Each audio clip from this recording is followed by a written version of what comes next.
Greetings, friends, and welcome back. This is Hunarub Adventures Live, Episode 8. We are jumping right into it today. Let me go ahead and pull up my multi-stream chat here. We'll filter it out so that Twitch doesn't show up there. We will pull our Twitch chat over here.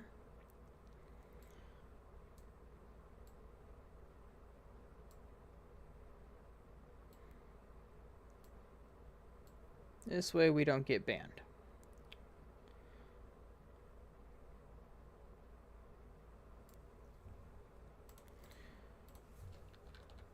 I forgot to pull up see-through windows beforehand, so let's go ahead and do that now.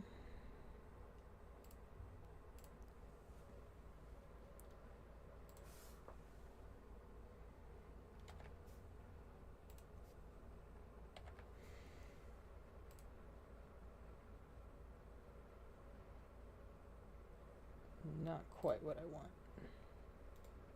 want.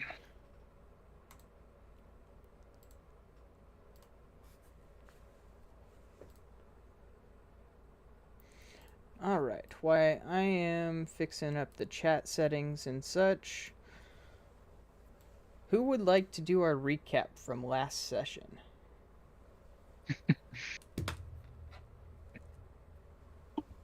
We started to fully explore the Underdark a bit more. We found our first non-destroyed city, a Deep Gnome city.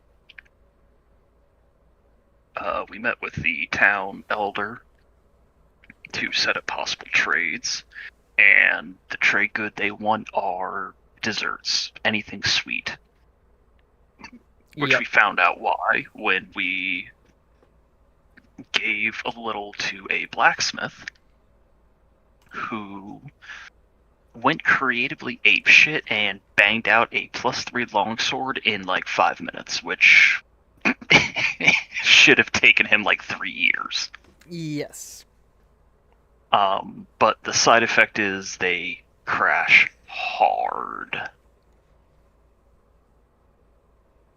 But it's still an avenue of trade, and they should reacclimate to sweets after they have a little bit, but it will prove lucrative, or has potential to prove lucrative. Indeed.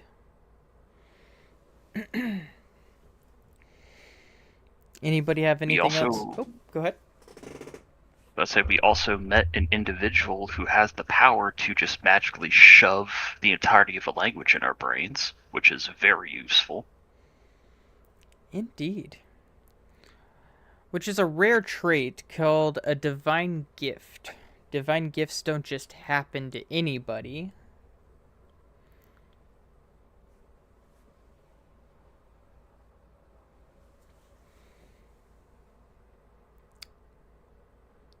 And is there anything anybody would like to add?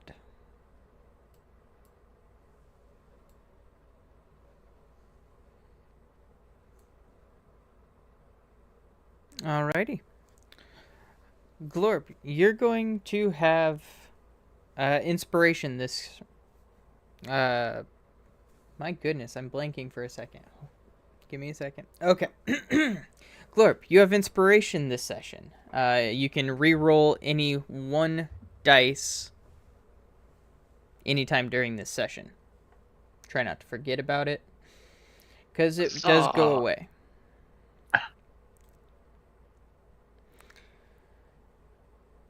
And so you guys are on a 7-day excavation. You have enough supplies for 3 weeks, but you only brought the extra in case of emergencies. Your plan is to be in and out within 7 days. You have officially spent 3 days here. Do we want to continue exploring other cities? Do we want to maybe head back early? Do we want to, I don't know, start a revolution? I can't say kill nobles. probably not the revolution since we made nice with this town. Did we ask what is to the south? We know that there's a bridge. I want to say we did, and we were told that there's... We know to the... Here, Well, I'll to pull the up that map south. for you guys. Yeah. There's the bridge is over there. We know that city exists, and that city is the city that is feeding the rock sacrifices. Keep the rock calm and not murder hungry and murder happy. I think that city is single-handedly stopping the rock from becoming full-on murder hobo. Well, I see no reason to interfere with what they're doing. Nope. I think they let us know so that we could go and learn from their practices, possibly, because we were thinking about offering the rock a sacrifice on the surface with our settlement in an attempt to either to basically make sure the rock doesn't attack us and possibly even sort of make a semi-protector out of it. Because, it wouldn't be happy if anything fucked with its food source. Very true.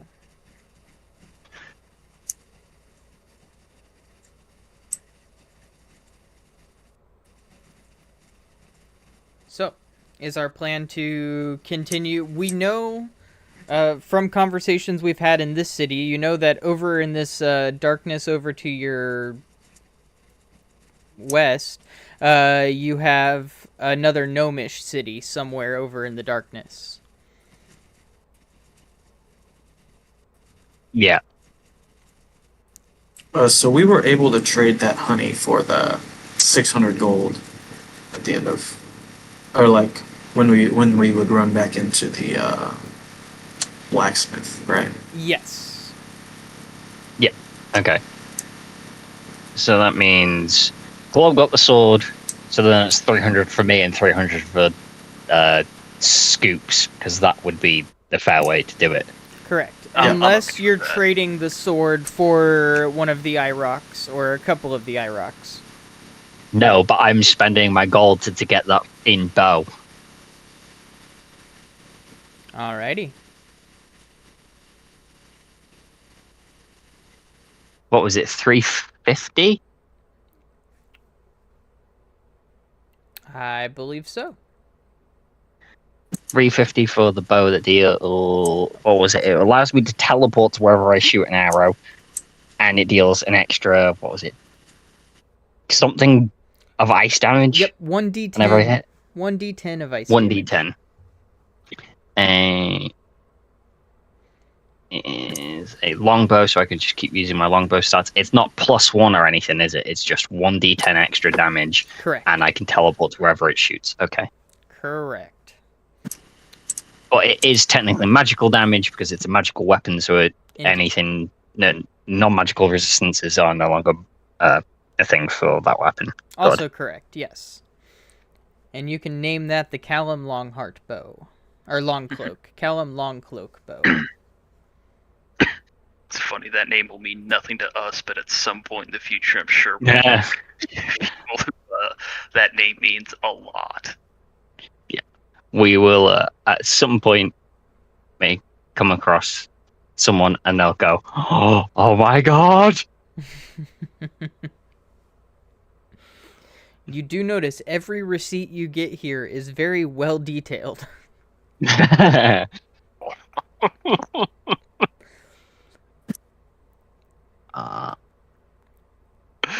gonna make sure I spell it right, so I'm gonna find his character sheet in the thing, and I'm gonna copy and paste his name. I want to make sure I spell the name right.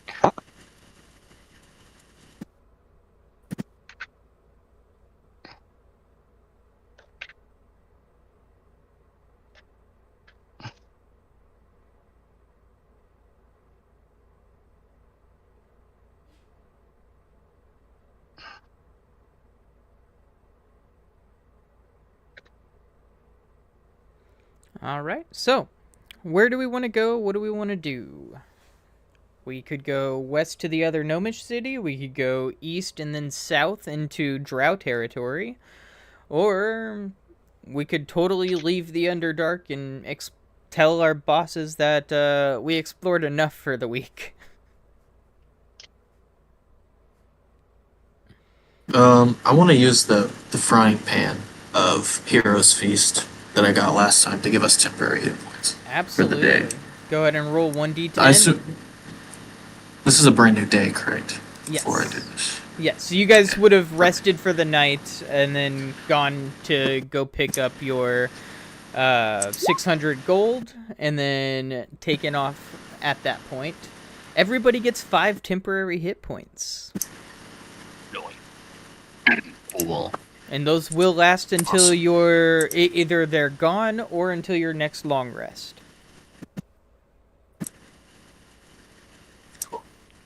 Beautiful. And where would we like to go? Or do? Yeah, I mean, you guys could stay in town if you wanted to. There's plenty of stuff you could do in town. We spent like all of last session, bartering in this town. Yeah, that's basically all we did last session. Very true. It'd be worthwhile to move west, see if we can kind of explore everything on this side of the river, because that would at least be some good intelligence. Okay. How long are you willing to travel before turning back? How far away did they say the next gnomish city was? About a day. I say we full day to find the city. You should Alright. probably head There's no towards objection. head towards Sure. the gnomish city, and then probably once we get there, make contact, and then after that, we'll probably want to make our way back. If it takes us a day or two longer, it's not over 7 days. It's not too bad, so long as we don't take too long. Alright. No, we can also, worst comes worst, supplement our rations with local food. Oh no, we've got the rations. It's just we don't want to. You don't want somebody sending a hunting party after you thinking that you're dead. Yes, Nah, fair point.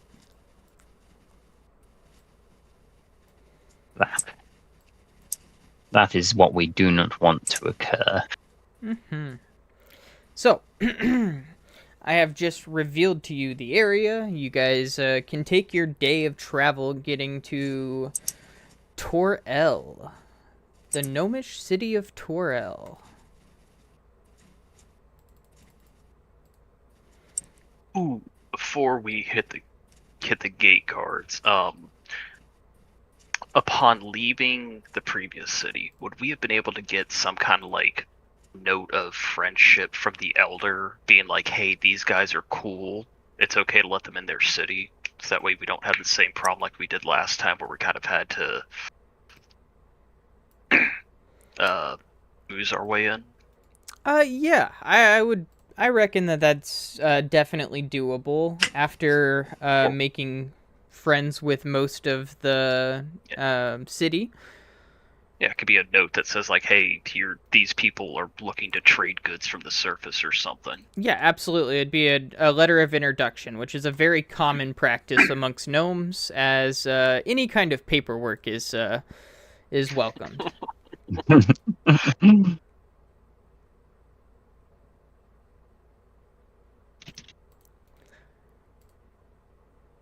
Oops.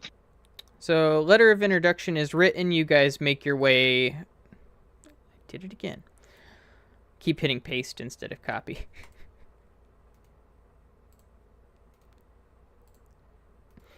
Well, that'll work. So, you guys make your way to the city guards at the gate, and they greet you and welcome, strangers. What brings you this far from, well, any entrance to the Underdark?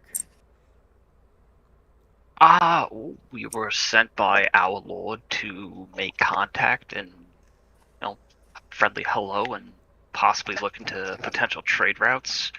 We came from the city to the east. What was the name of that city? That was the temple city of Tullus. We came east from the temple city of Tullus. We met the elder there and spent the day in the city, being friendly with everyone. We discussed potential trade, and we were given and present the letter of introduction. It was suggested we come here and, with any luck, maybe talk to the elder about potential trade routes. Sure. Let me look over this note. And he pulls it out and looks over it. They're clear. Go ahead and let them through. It's straight for the big building in the center of town. Yes, sir. Thank you. Good day. And the gates open wide. You guys are able to pass through, and then they instantly shut behind you. This is definitely not as friendly as the last city you went to. But, maybe the strict code is, for a reason? But you guys can either make your way directly to the building you were directed to, or you guys can explore the city on your own. So the city has a less friendly feel to it. Just kind of glancing around, is it more militaristic? There is definitely a heavy guard presence. However, the locals do seem to be going about their everyday lives as if everything is normal. There's people in the cafe eating. There's families walking down the street. There's small little shops and stuff that are going through the center of town.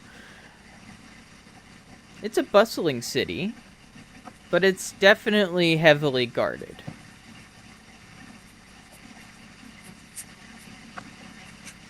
Interesting. Well, I at least say we go straight to the big building. Unless anyone else has wants to deviate. Nope. Yeah, I think at this point we're just trying to keep it simple. We've already found lots of things down here that would be reportable. We're out of honey to trade, and we've spent a lot of gold. Yeah. Yep. Fair enough. Although, oh wait, I need to run. Speaking of gold, I need to. Although overall, I'm not that much worse off than when I first arrived. Because we found a shitload of gold. We sold the honey for a shitload of gold.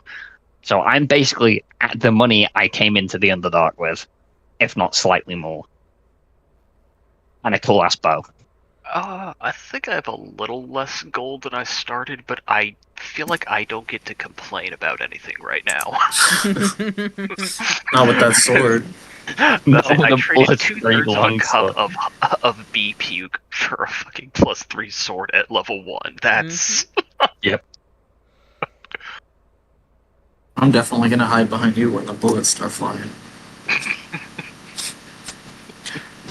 If only we had We're another gonna end up in 2/3 some fight with some poor goblin, and he's just gonna obliterate him.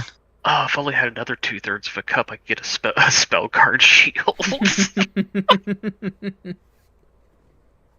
That'd be too broken. Oh my goodness. Alright, so you guys head directly for the building, passing through the marketplace, which is much busier than the last town you went to, as the last town you went to was a temple city, so it was a very religious portion of the Underdark.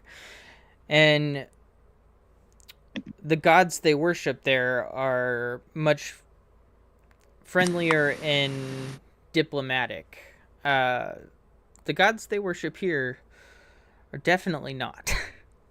Yes, there is, of course, still near the god of paperwork and all of that. That will always be present amongst the deep gnomes.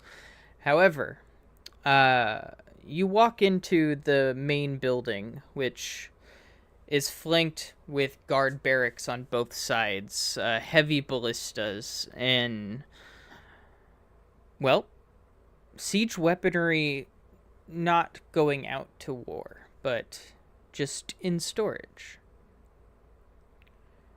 They're prepared for war, but they are not out looking for war.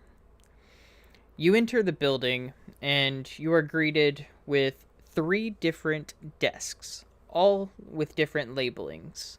I believe everyone speaks Undercommon now, correct? Yeah. Yes. All right. So, each desk is labeled. One is labeled for queries, one is labeled for meetings, and one is labeled for business.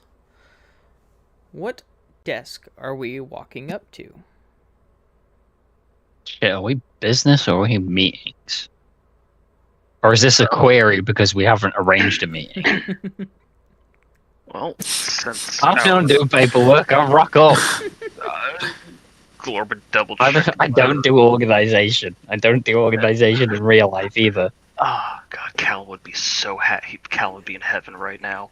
Glorb kind of like looks at all these desks, rereads the letter of introduction, looks at all the desks, and kind of goes up to business. Hello. Greetings. What can I do for you? Well, we're 3 travelers from a settlement on the surface, obviously, and we were sent down here by our lord to establish friendly connections with people in the Underdark, and possibly set up trade routes for trade goods. We came from the Temple City to the east, and we were given, and just kind of present the letter of introduction. This is to try and kind of make things a little bit easier, because we arrived at that last city without any permits, not knowing that we needed any. Of course. We made a good enough impression that they were willing to offer us this. Yes, much appreciated. Let me take a look here, and he goes through, click, click, click, click, click.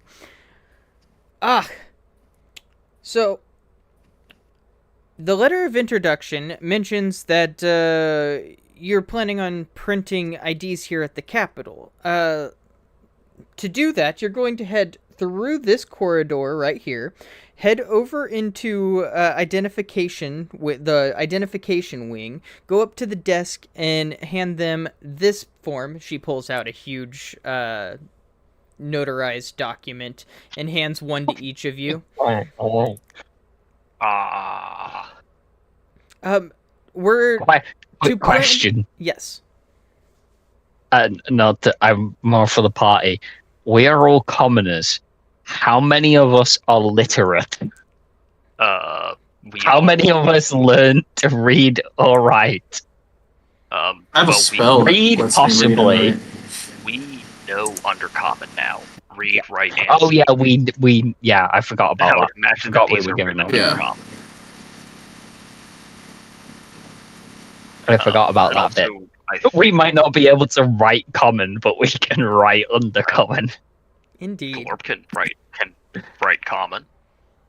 Oh no, Lenexi is completely literate. It was a question because with commoners, a lot of the time, commoners don't tend to be literate, so I had to ask. Yeah, nope. You guys But are I those forgot that. rare I forgot what the spell did. Yeah. So, are you guys gonna follow in suit and go get your business license? I guess we kind of have to. Yeah, when in deep, Sure. when deep gnomes. Wait, I want to ask a query. Will these business licenses allow the whole city to trade, or will it only allow us 3 to trade? Queries are actually asked over there. However, I will answer this question one time. So, as far as your business license will go, anyone registered under this business can do trade with us. To register somebody for this business, all you'd have to do is fill out this form in triplicate and send it in. You can send it in magically if you prefer, but all magical intakes are processed 3 business days after. Okay. Thank you. Of course. Have a good day. And you. I take it we have to go. All these farms. As we're going down the hall, Glorv just looks at Alexi and scoops. My brain already hurts. Yeah, is this gonna like cost money, like a degree? What are we talking about? I didn't expect to get my degree here. I hate everything about this. Well, we want to trade, and this will make our lives a lot easier.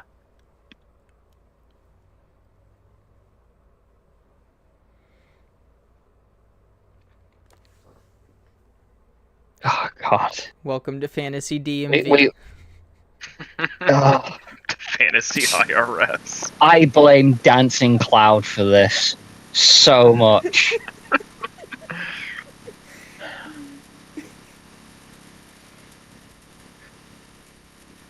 Oh, God. So what are we doing, guys? Well, we've got to fill them out if we want to be able to trade, and this place seems like it'll take more than just sweets or whatnot, so it is an actual trading place. So we're probably going to have to sort these the fuck out.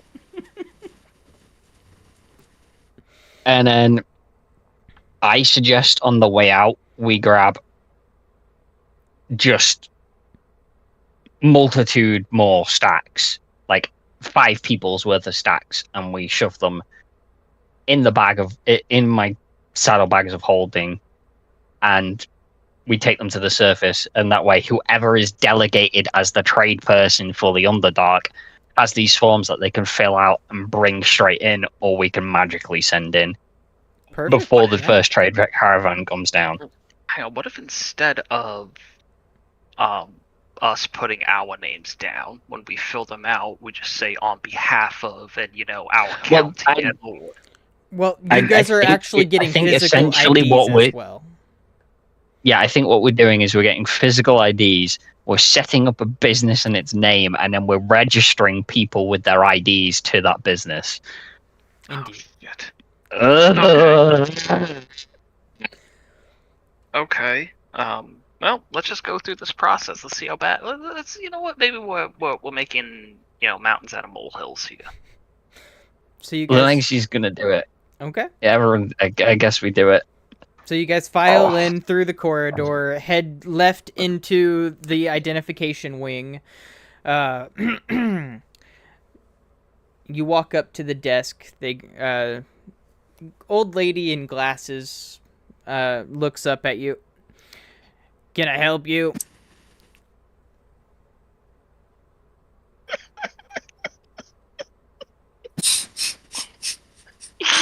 Oh, I know exactly the character you're going for. Always bastard. Oh. Wait.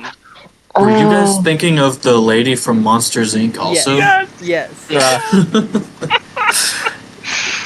Always Mike Wazowski. I'm not good at voices, so I don't do them often. But I had to. This is perfect. Oh, this is perfect. Hello, we're here for business licenses. Uh-huh. Oh. Paperwork. Puts the paperwork on the desk. She flips through it for a second, looks over, stamps it with a big green approval, grabs the next one, looks through it, hesitates, then stamps it with the green approval, grabs the third one, looks at it, approves it. All right. Wait over there, and we'll have your IDs printed in about 10 minutes. And then you can go get your business license over in the business corridor. Thank you. Thank you. 10 minutes go by. You guys are then presented with all of your personal identification cards. Surprisingly enough, it has all of your information written out in both common and undercommon. And it registers you as what's the word I'm looking for? Surface dwellers from the Kingdom of Celeste. So it actually has your full kingdom in it as well. You are now fully licensed in the Underdark, according to the gnomes. Okay. So now you guys got to go to the business corridor to go get the business license. Oh, God. Which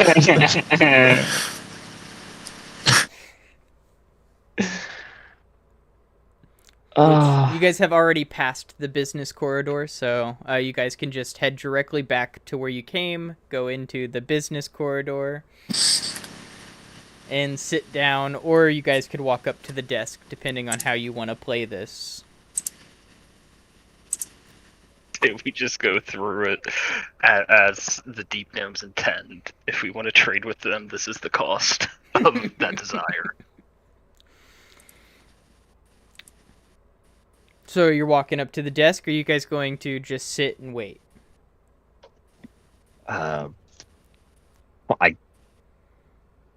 we got the cards. I guess we have to walk up to the desk. Okay. So you guys head up to the desk. You are greeted with a younger gentleman who is kind of well-dressed, well-kept, but a little shaky, almost nervous-like. Welcome in. How can I help you?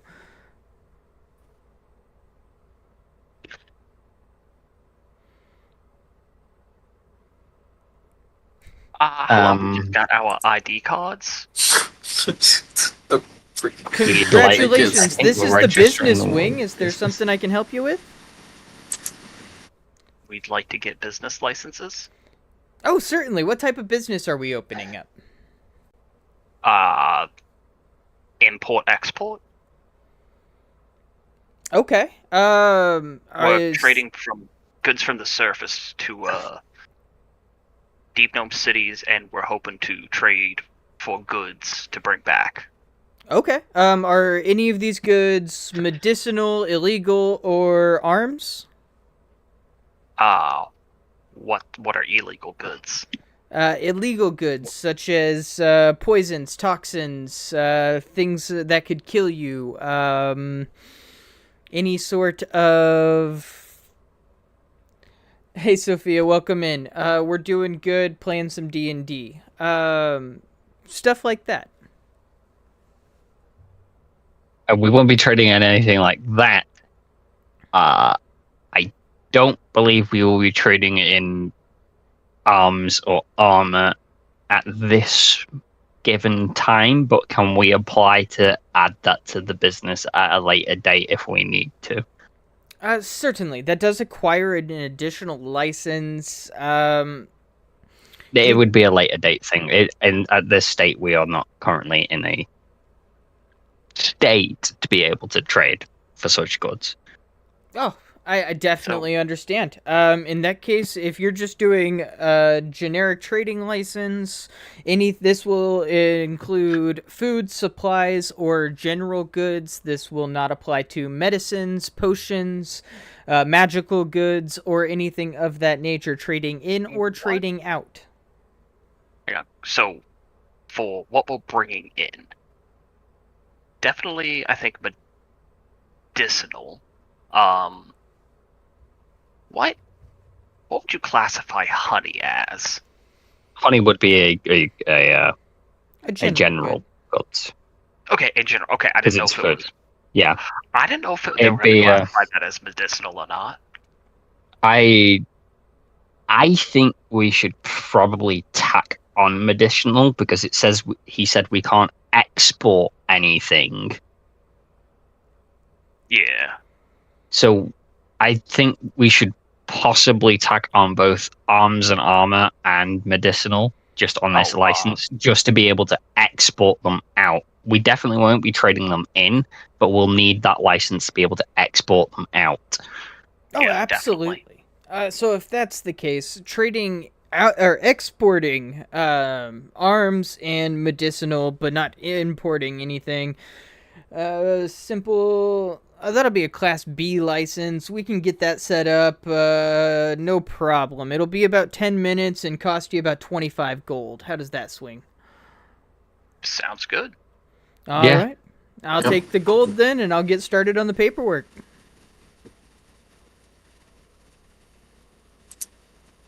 Do we just want one person to pay, or do we all want to chip in like? I think Was it 25 for all three? Oh, it's just one license. It's one license. We're registered. We're registering a business. That license is for the business. We are then registered to the business as individuals. This is so I realistic. fucking hate this.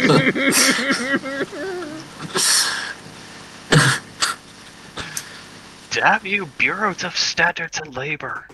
You can absolutely blame Dancing Clouds for this, because... This is 100% Dancing Cloud's fault. Yep. Stream's going good, Sophia. Thanks for asking. Oh. So,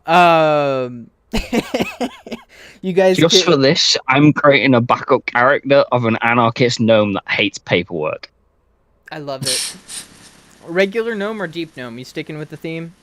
A deep gnome, but absolute anarchist. Fuck rules and regulations. Just for this one interaction, that's all Dancing Cloud's fault. Oh.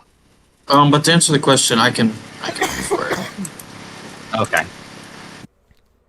Yeah, I was gonna say I coughed up for all the fertilizer and seeds. Glob coughed up for the knowledge that we all received, all the words. So only fair it's Scoops' turn.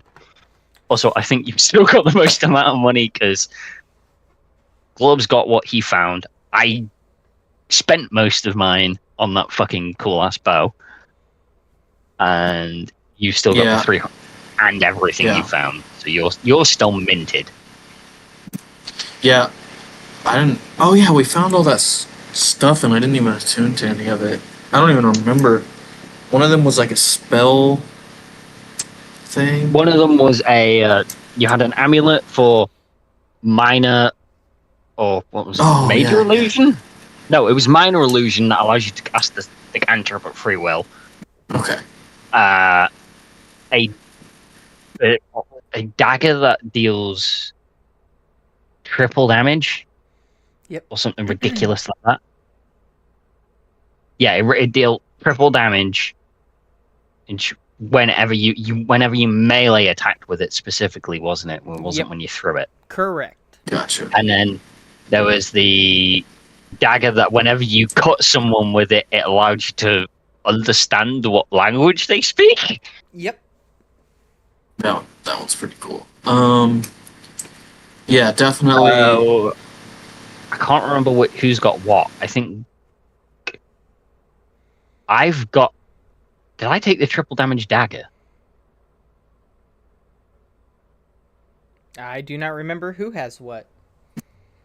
I don't think we ever said officially. No. I believe I took it out of the party loot pile, though. Okay. I guess, who wants what?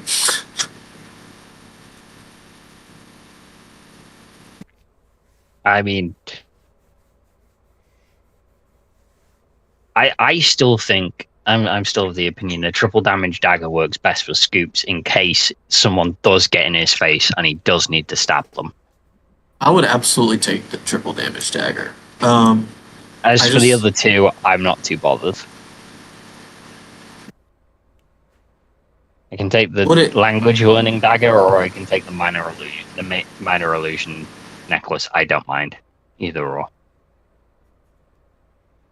So a regular dagger for me is 1d4 plus 3. But would Yeah, it's that be I 1d4. just would that be I just It's triple it? 1d4. You roll the 1d4, you triple whatever you get, and then you add 3. Okay. Okay. Yeah, that's fine. So if you roll a 4, you deal 12 damage plus 3, which is 15. And the drawback is that I have to attack something. Yes, it is. Once you've drawn it, you've got to attack whatever's closest to you. Yep. It is a Which is why I berserker think dagger. it's a perfect.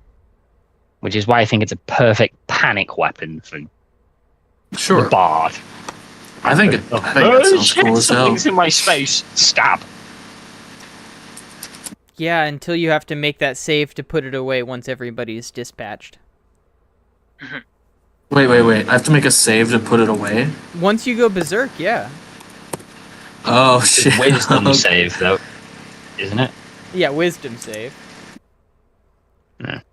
Gotcha. You should have half decent wisdom, so you should be fine. And the DC's only a 10, so it's not crazy. Yeah. Okay.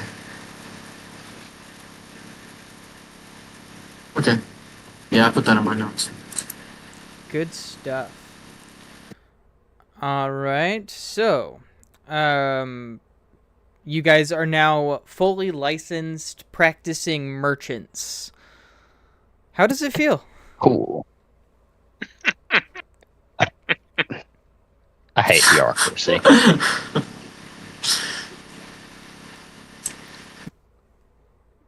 Alright. Fucking hate it. Okay then, so... We stop by, we get copies of every single piece of paperwork we need in order to copies of the blank paperwork that everyone would need in order to get the ID and then register the ID to the business. Absolutely. And then we take them and load them in the bag, and then we can leave. Perfect. So, you guys get your business license. You spend probably 8 to 9 hours in the basically fantasy DMV, sorting everything out. It's been a long, exhausting day. Do you want to rest here in the city before heading back to our original settlement, or do we want to continue exploring the Underdark? Like after a day at the fantasy DMV. I think we are all mentally and physically exhausted. I Like, think we are going to bed. We're gonna leave, ask a guard, hey, where's a tavern where we can rent some rooms and get a meal? We go to that tavern, rent our rooms, eat dinner in absolute silence, and then go to bed. Because that's No what one the says a DMV goddamn does thing. to It's just companionable silence. Yeah, no, we're not pissed off. It's just like we don't want to talk about what just happened. Yeah, companionable silence. Just this like silent agreement. Oh, fascinating. I love it. So, you guys, it'll probably cost you a single gold for all of you to get meals and rooms for the night. Done. On that note, you guys can awaken in the morning, or what is morning in the Underdark. Well, it's when the monsters go away for the day. So, Right. So you guys awaken after the purge of the evening. And what are we doing with our newfound business license and newfound anti-respect for or disrespect? Newfound whatever you want to call it. Hatred. Hatred for the gnomish bureaucracy. Hatred for bureaucracy. Well, we're set up, but we personally have nothing, not much to trade. We're also on day 4 of 7. We said we'd be back roughly after a week. We've traveled in for 4 days, so we should start heading back now to be able to get back before a fucking search party is sent for us.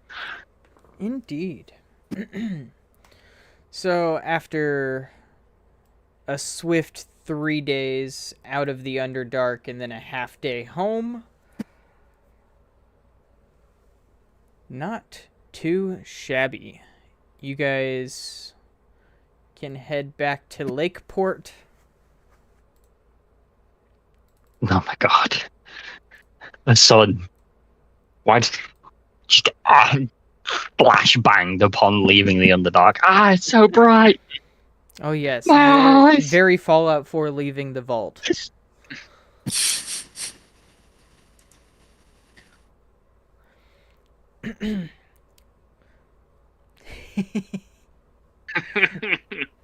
So you guys make your way back to the city relatively safely. A few nicks and bumps along the way, but nothing too major.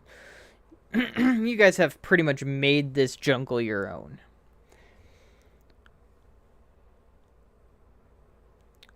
What are we doing first thing when we get back? Seeing the I guess SpongeBob we've got gif our- now. Seeing the SpongeBob gif, all I could do is just see us kicking in like the throne room, being like, "Duchess, rev up those apiaries, because we got honey to trade." Yeah. We're probably just going to immediately report of like, well, we established trade with like 2 deep known places.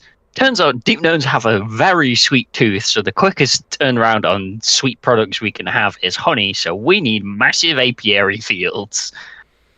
They were offering us hundreds of gold for like partial cups of honey.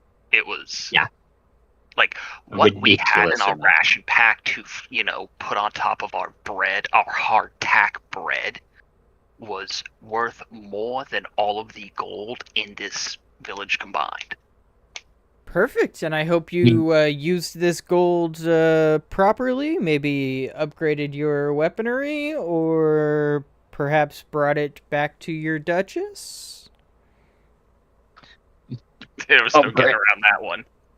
Nope. We did spend the gold to outfit ourselves because With there were better- some talented smiths down there. They had some very good gear, and we felt that it would be good if we're going to be being sent out a lot to be properly equipped. I respect the fortuitiveness to equip yourselves with money that is not yours. However, I do like what you did in presenting honey to gnomes. Although it may shorten their lifespan, it does have its benefits. What? Nobody said anything about that. They didn't say it's showing their own lifespans. It's fine. Yeah, It's fine. According- Gnomes live. elf. Gnomes can live almost as long as elves, so shortening their lifespan a couple hundred years isn't going to do much. It's fine. The elf down there never said they saw any negative effects, but I suppose when introduced in large amounts, it could be a thing. But Actually, I suppose that's why. Actually, in That's large probably why they amounts, have it so is better. In small doses, in over long periods of time, such as, I don't know, you give a gnome a spoonful of honey today, and then you don't do it for 50 years, and then do it again. That has its negative side effects. Oh, so long as we keep a steady supply of honey down there, they'll be fine. Then it's not a problem then. Indeed. Just if the first couple of times they have it, make sure they don't hurt themselves. It shouldn't be too big of a deal. But establishing trade is a great move. Gnomes are difficult to deal with as their bureaucracy tends to taint the lives of those who don't walk that path. It drags. It doesn't end. Just kind of produces the ID card with the business license and the license to export and like the like pile of paperwork. We already sorted all of that out. Yeah, we sorted out creating a business, licensing ourselves to the business and then grabbing the paperwork for anyone else that needs identification in the underdog, and anyone that wishes, and the paperwork for anyone who gets the identification to then license them to the business so they can perform trade. All they need to do is fill out the names and dot the lines. Love the forward thinking and bringing these to me. We will get working on this immediately. And they're in common and under common. Oh, that's actually super nice. I'm sure not many people speak under common. I happen to dabble with the drow on occasion, so we did meet an interesting individual down there. Oh, there is a pray tell. Was the deep head gnome? librarian? Yeah. Who was a high priestess of, who was it, Dania? In essence, she can just she can magically teach you a language instantly by just shoving the entirety of the knowledge of that language into your head. It hurts. It hurts, but you instantly know the knowledge, how to read it, how to write it, how to speak it. Yeah, like we all learned under common. The more difficult the language, the more she charges you, but also the more it hurts. But you know the language, which is what we were thinking about picking up. We were trying to pick up maybe, a language primer to slowly learn it, and she was just like, give me some gold, and you know it. It wasn't even that much gold. It was like, what? Oh. It was 5 or 8 per person. I think it was like 8 gold a piece per for learning undercommon, obviously. She said more complicated and rarer and harder to learn languages she will charge more because it's more taxing on her, but small easy languages like undercommon are only like 8 gold a piece. Perfect.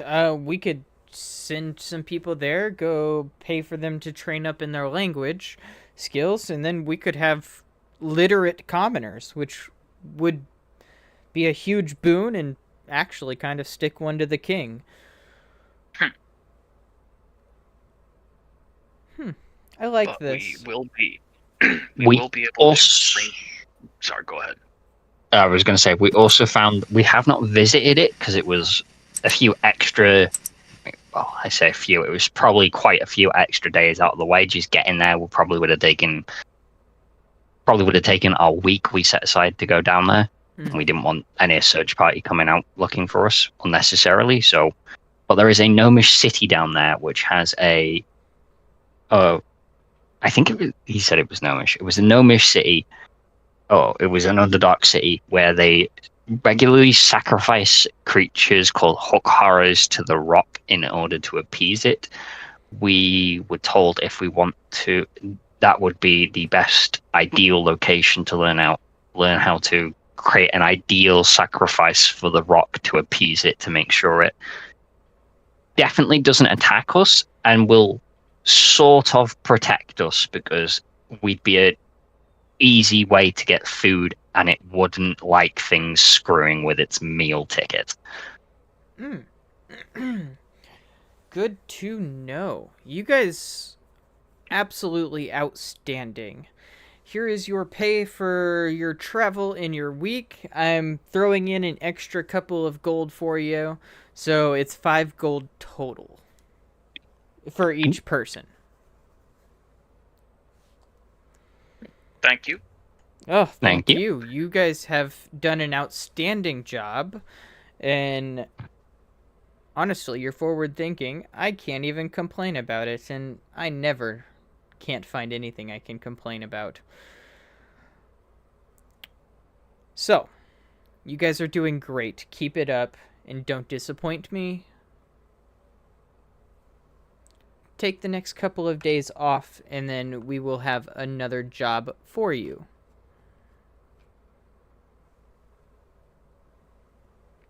Okay.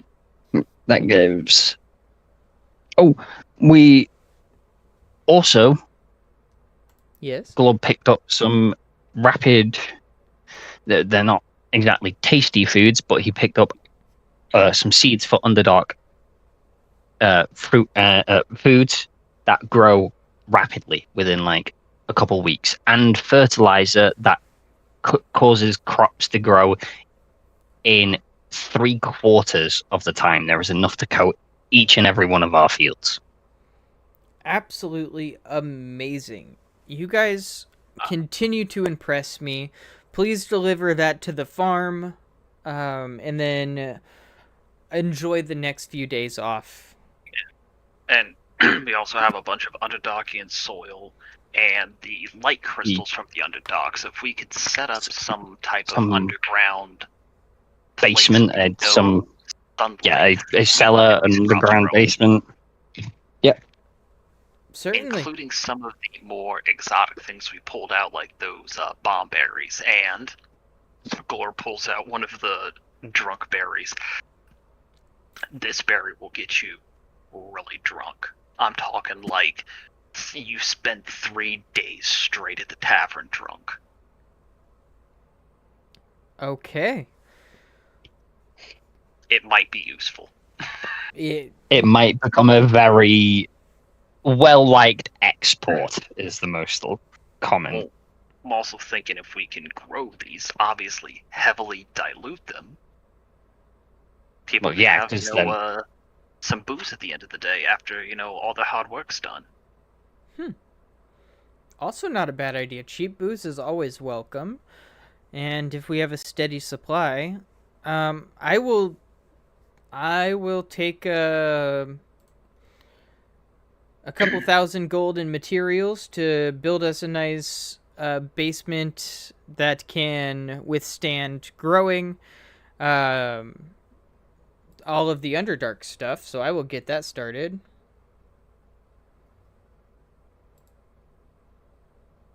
And I hand her all the Underdarking soil, the crystals, and the seeds. You wouldn't hand it.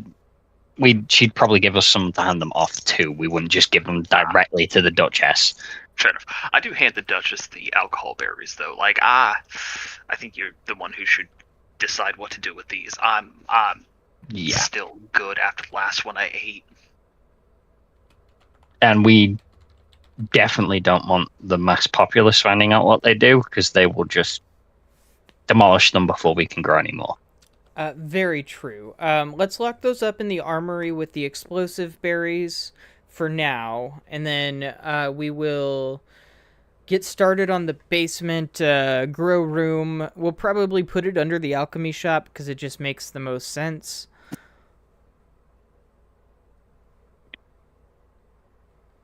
Okay.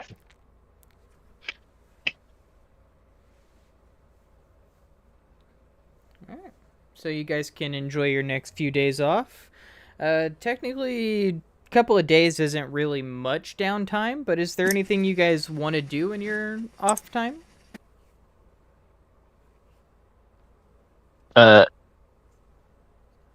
Bring my snake. Yes, that is absolutely something you can do. Go ahead and roll me an animal handling check as you try to teach your snake some tricks. Balls.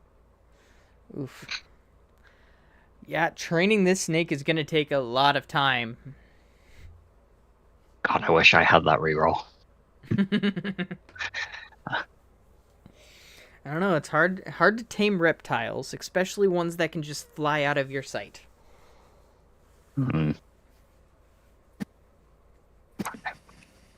Need to figure out how to get expertise in animal handling. Actually, one of the hardest skills to end up with expertise in.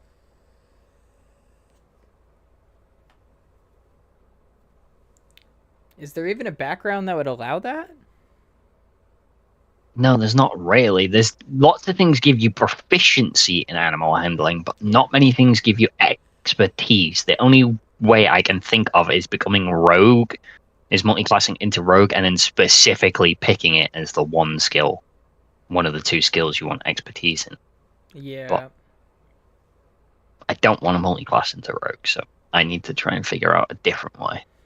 We can Isn't homebrew there- something, whether it's you take a Yeah. month of downtime or something crazy like that. We can definitely work it out.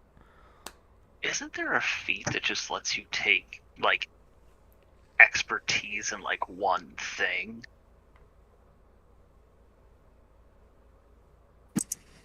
I mean, if not, then there should be. Yeah. I mean, we can definitely work something out. Whether we create a feat that Yeah. works or something, we can definitely figure out a way for you to get expertise in animal handling. That's not something that's going to break my game, especially after giving you a +3 longsword at level 1 that you didn't sell. There's there you always a go. chance that we might sell it later, but it's also Yep. like it's a +3 weapon. Yeah, it's a +3 weapon, but it's also it's like an asset he can just hold on to. It's just like 1,500 gold whenever he fucking wants to sell it. Yep. Yeah, that is a He guaranteed can just price anywhere you he go. can he can just liquidate the asset whenever he needs. It's gonna, not gonna lie, it's gonna have to be something really worthwhile because I honestly thought the it's IROX plus. would do it. It's Tempting, tempting, but but like, I don't think we've gone far enough or met enough people to consider it yet. That's fair. yeah, like we've done pretty well so far without them, and now that we know that they're there, it could be one of the first things that we pick up with our trade. Yeah. That is also true. So now in the jobs and public records, I will now have an income section underneath our spending budget. Mm-hmm. As we are setting up actual trades. So I will continue to grow that over the over time as trades happen in the background. So that income that I put there, that will be actual cash revenue. So actual gold value, whereas the gold in materials for your building purposes, that is going to be strictly in materials. And I will add and subtract to that as things are needed.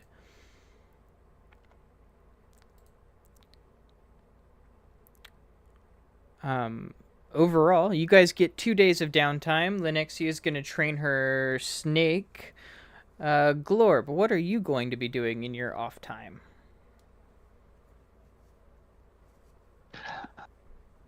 I think I'm just gonna go help or train with the town guard, make them and myself just more, proficient at fighting in general. I don't really have a pet project right now.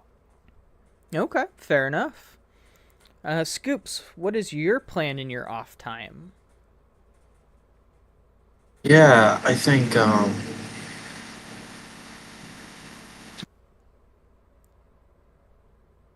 I think Scoops is trying to work on like acrobatics, maybe trying to become quicker. Okay, so you're going to be training your acrobatics. Are you going to start doing that over the course of your other downtimes as well, so it actually builds up to something? Yeah, because I think the last downtime we had, I started doing that, so I think I would just continue Okay. left off. So, Let me go Yeah, back and- you were doing acrobatics. You only made it halfway through. Globe was doing perception. Okay, so this is 2 That days Globe, towards the other half, so let's call that... You got... I think Globe was helping him last time because he's got expertise in acrobatics. Okay, that sounds like what happened. so if that's And then I the helped case... Globe because I've got perception. I've got expertise in perception, and then I did the blacksmithing tools. And we're all working towards those goals, and we're Which- halfway through? Or did you yeah. guys actually get through? I can't remember if I made it through because I had the book. Mm. So I half the time. I think I've only essentially got 1/4 of the time left. I don't think I completed it. I think I've only got like 4 days literally like a day or left. Okay. yeah. Easy enough. So in that case, if you're training your acrobatics now, if Glorb's willing to help you, you can actually finish and be proficient in acrobatics. Absolutely, I'll help with that. Okay. Cool. So you finished up your What is that? training. And Does that just, add a +3? it adds whatever your proficiency bonus is. Yeah, our Gotcha. proficiency bonus is only +2. But Okay. Cool beans. So 2 days go by. Morning announcements aren't as prevalent now as nor the Duchess nor the Duke really care about formalities like that, and they would rather mingle with their people in person as they walk around town and actually communicate with everybody, make sure everybody's doing okay, figure out what their needs are. They're both very... they'd rather get shit done and be Indeed. practical. So, morning announcements don't happen as much, at least from the Duchess or the Duke. Instead, they are performed by one of the town criers. Hey, they actually get their fucking job back. Indeed. So, the town crier goes around town on your second day, giving the morning announcements. The lady is going back to the capital this weekend. The lady travels back to the capital to go meet the king. Our Duchess will return in 2 weeks. Sounds like she's giving a progress report personally to her dad. Does seem that way. Are you going to go find her, or are you going to let her find you?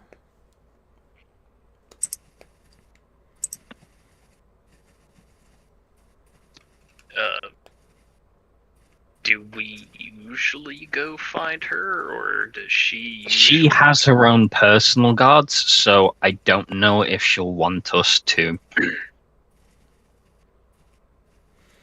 All she said to you last was, have the next 2 days off, and I will have orders for you in 2 days. She didn't say whether to go find her or for her to come get you. Well, we should probably go find her, get the award, go get our orders. Yeah. Okay. Okay. So you guys go in search of the Duchess. As you guys are walking up to the castle to go meet with her, she's actually on her way out. Oh, wonderful. I was just coming to the guild to come and get you. I have 2 options for jobs for you, as...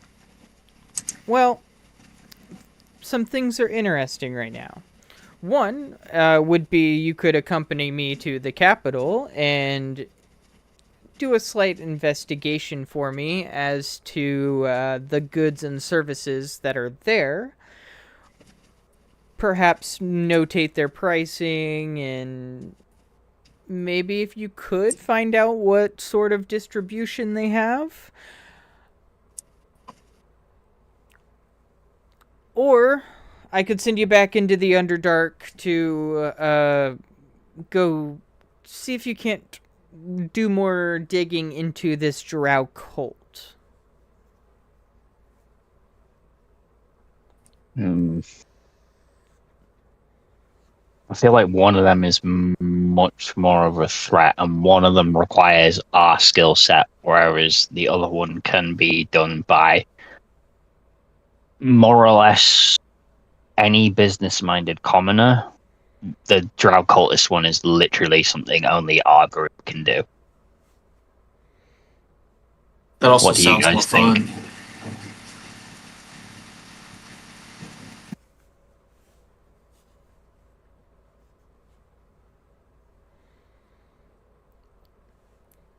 So we're taking the job for the drow cultist? I want to Glob's opinion before we make a final decision. But I mean, on one hand, it'd be interesting to actually see the capital, but on the other hand, I kind of almost don't care about the capital. At least just me personally. I mean, it's, this is our home now. So yeah, I guess Drought Cultist, that's kind of an immediate thing. Understood. If that's the case, then prepare to leave first thing in the morning. I would like you to at least see me off today as I head back to the capital. I am meeting with my father and a few nobles I assume are going to cause trouble for me in the future. Are any of you guys, and she leans in, do we have any sort of assassins in our midst that perhaps are for hire? This got really dark. Huh.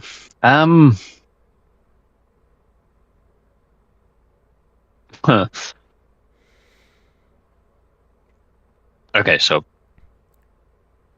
out of character, there are only 4 of us that have played in this campaign that actually reached level 1. Mm-hmm. The others haven't been about since reaching level 1, so we don't know what classes they picked. Correct. That they would have picked even. So none of us actively fit that skill set because none of us really picked rogue. Indeed.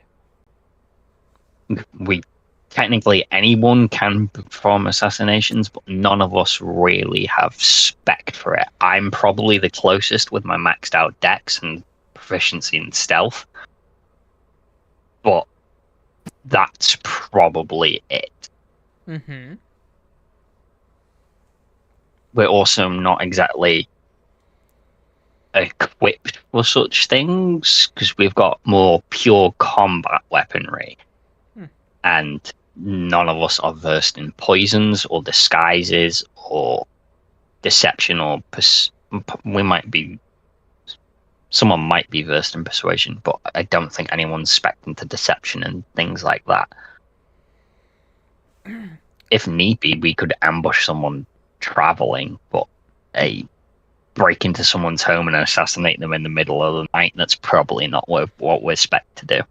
I understand. I appreciate you being honest with me. The thing is, I believe somebody is out to take my head, which is why I came here originally. You and your team are very trustworthy. I have pretty much made you my right hand, and I think I can continue to trust you. So, as much as I would enjoy your company along this trip as protection and bodyguards, I think before we knew that the Drow Cultist was probably our priority, but you have proven to be an integral leader, so probably defending you would almost certainly be in a settlement's best interests, because we wouldn't want an incapable leader replacing you. I didn't realize such a threat was looming. I can't say for certain on whether it does persist. However, before I made my way out here, there were 2 attempts on my life. My father played them off as if I was imagining it, but I do not believe this to be the case, and I am looking for a group to be my information brokers, so to speak. I have created a scouting party that seems to be almost on par with you. However, you are much stronger in terms of combat than they are. So perhaps I let them tag along with me and protect me this round, and you guys make your way to the Underdark. Unless you would prefer say to that. protect me. What's everyone else's opinion?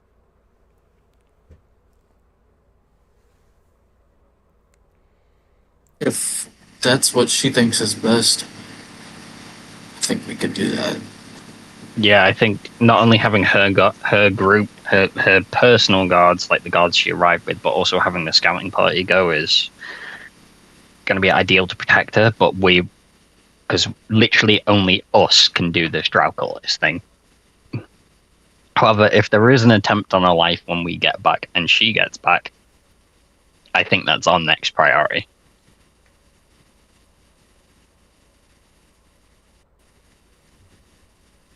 Definitely. Globe?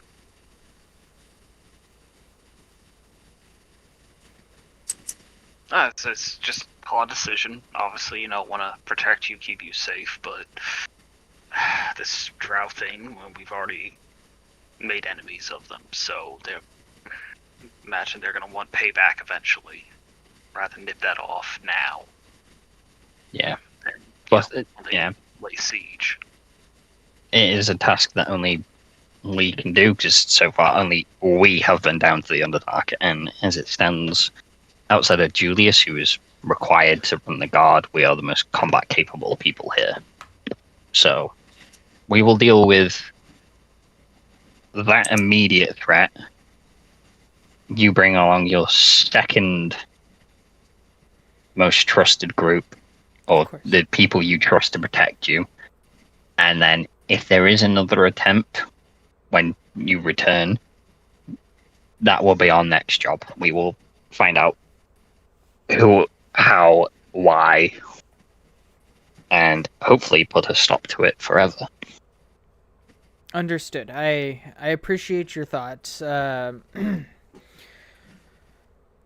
sure you can imagine this is very stressful, but we do have to persist. So, I will take the scouting party as my backup security, keeping one of them as keeping one of them in the shadows to trail us, make sure nobody else is trailing us or following us when we're in the city.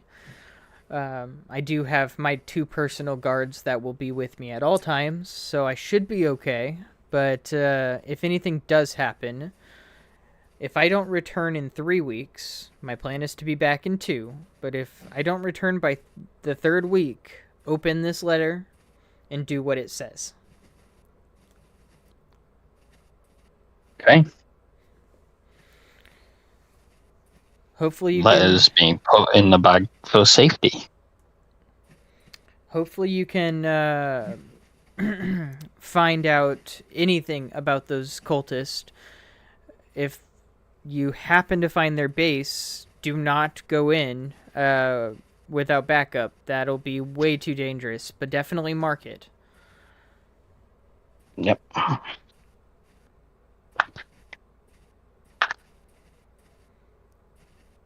By the time you return, either they will have been dealt with, or we will have a plan, and hopefully the allies to begin dealing with them. Understood. Then plan to meet here in 2 weeks. Understood. I shall be off. And she flutters away with her perfume, and as she flips her hair, her perfume drifts over to the group, and she exits the room.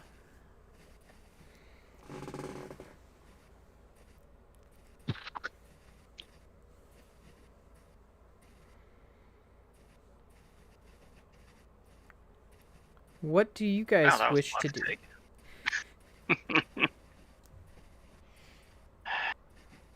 Grab our stuff and get ready to go, I guess. Down, down, down we go again. So, assuming you're following her orders, you guys wait around until she is ready to head out. Oh yeah. Her procession takes off and into the jungles of the Kingdom of Celeste. You guys are left in what is now a bustling small city, small town,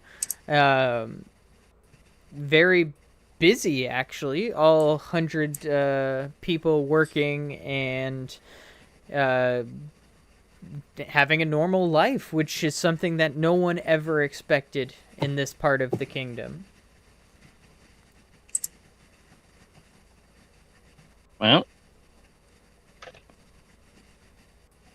guess we should get our crap and gum. She plans to return in 2 weeks, so I say we take 2 weeks worth of rations down there.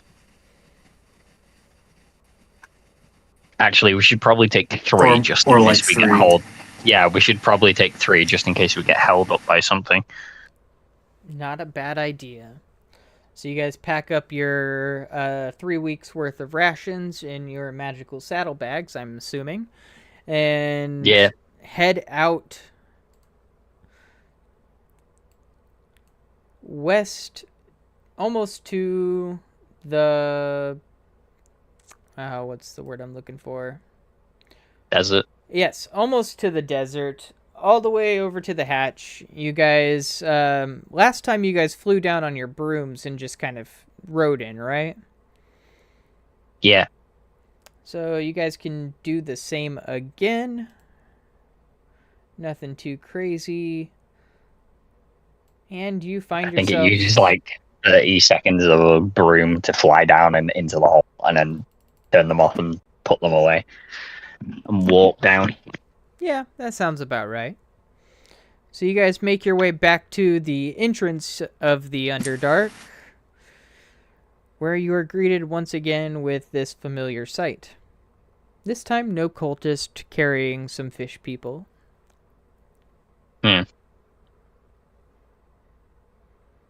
This seems like as good a time as any to use my frying pan.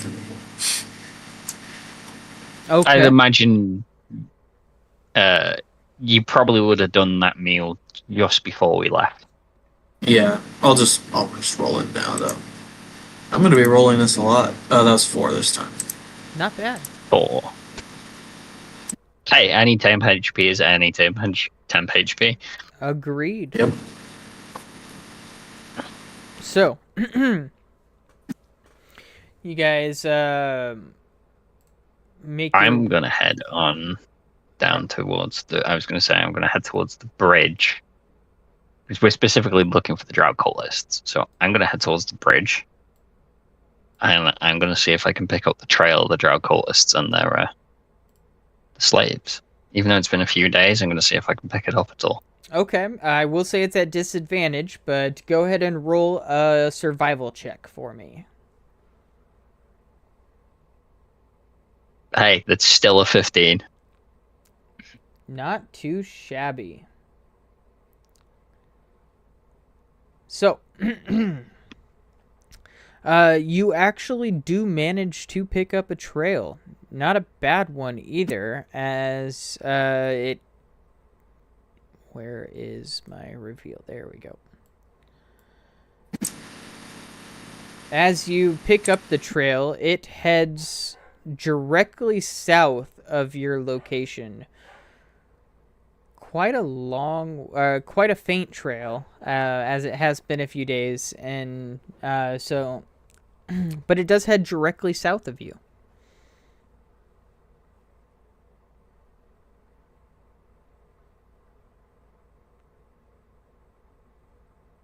After having spent some time in the Underdark, do we know roughly how long we've got before it turns night in this place? Go ahead and roll. Well, actually, I'll let you keep the same survival. I thought we... Oh, I thought you gave us like an Underdark watch. Yeah. Oh yes, we do. We've got the clocks. You do indeed have the clock. So, checking the time, you have roughly 4 hours until nightfall. Crossing over the bridge, you do see a small settlement directly over the bridge that you could probably shelter in for the evening. Right. Group decision. Do we go shelter over towards the west in the ruined settlement?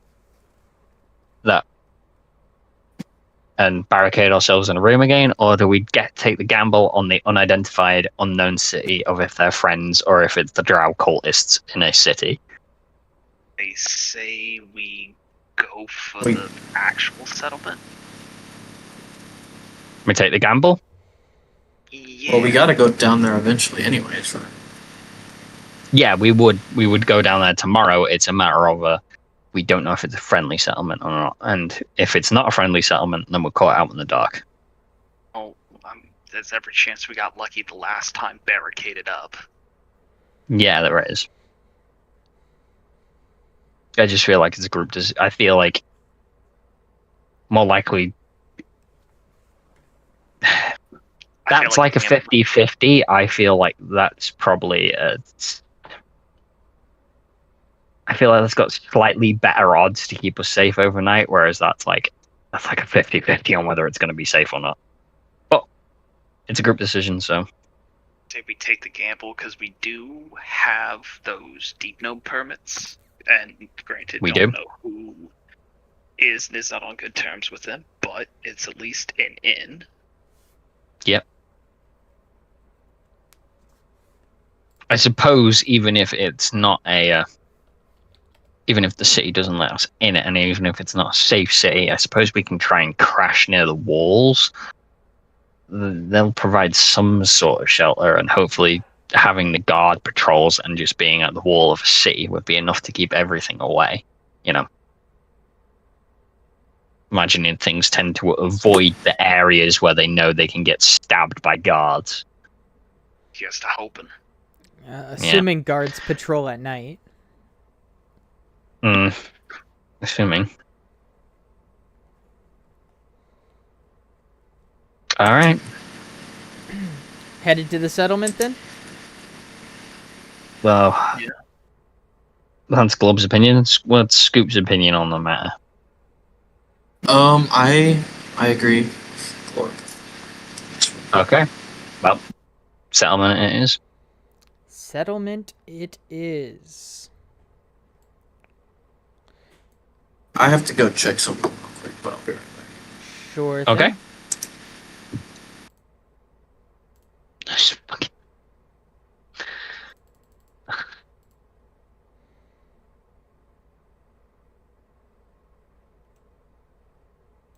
They're one of those things that the Doc died cowering behind from a rain of arrows. Yes, explosive berries. Not to be confused with the other purple berries, which are the drunk berries. No. He died because of all them dealing extra damage, all the goddamn lightning berries. Yes. Lots and lots of lightning berries. And lots of attacks. It was like 3 attacks per Drider, and there was like fucking 6 Driders. Yeah. Very poor decisions were made. That's what happens when you let Horus make decisions. That's also what Horse happens like when Horse I gets stat discussion. the Driders to be friends, not foes. Horus listened to Kalar when Kalar said, "Hey, let's fight everyone." Oh yeah, I forgot. We had Mr. Murder Boner with us. Indubitably. Very poor decisions were made. Ah, crap, the drow.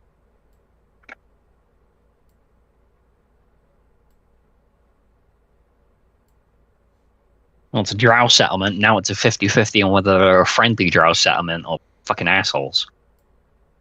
I mean, they could be both. They could be friendly assholes.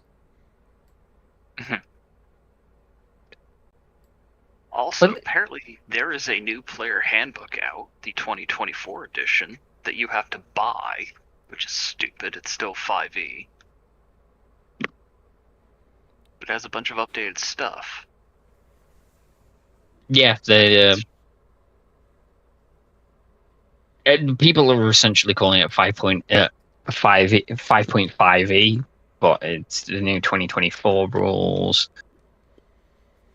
It's Some of them are okay. I mean, there's a lot of changes Yes. that are decent. Yes, a lot of the change, some of the change, quite, it's 50-50. A lot of the changes are decent, but some of the changes are just stupid. I think is the dumbest thing is, okay, I can buy a physical edition for $50. I could buy a digital edition for 30, or I could get digital plus physical. That's so stupid. Yeah, and in the 5.5e in the 2024 rules, it's no longer what race are you playing, it's what species you are playing. Oh, they're making it more like subspecies dominant. Oh no, it's just they just call it species. It's no longer called race. Oh yeah. Which honestly is not a Interesting bad word change. choice. It's not a bad change. It's just they didn't want to call it race because race somewhat carried racial connotations, so they didn't want that. Did anybody die? Did I die? Nope. Not yet. No one's dead yet. Okay. The DM would wait for you to get back for someone to die first. He'd want as many people noting the death as possible. He'd want as many people present. You want to scare as many people as possible. Got it. He wants to traumatize as many players, yeah. And now that you're back and not dead, make your third and final death saving throw. That's about right. Alright. So you guys make your way south into the city, and you are greeted by not anybody outside the walls. In fact, as you approach, a light blinks in front of, like, almost like a motion sensor. As you walk up to it, like a light blue flashing light blinks at you 3 times. And then a sliding gate on the door slides open. What brings you to the city?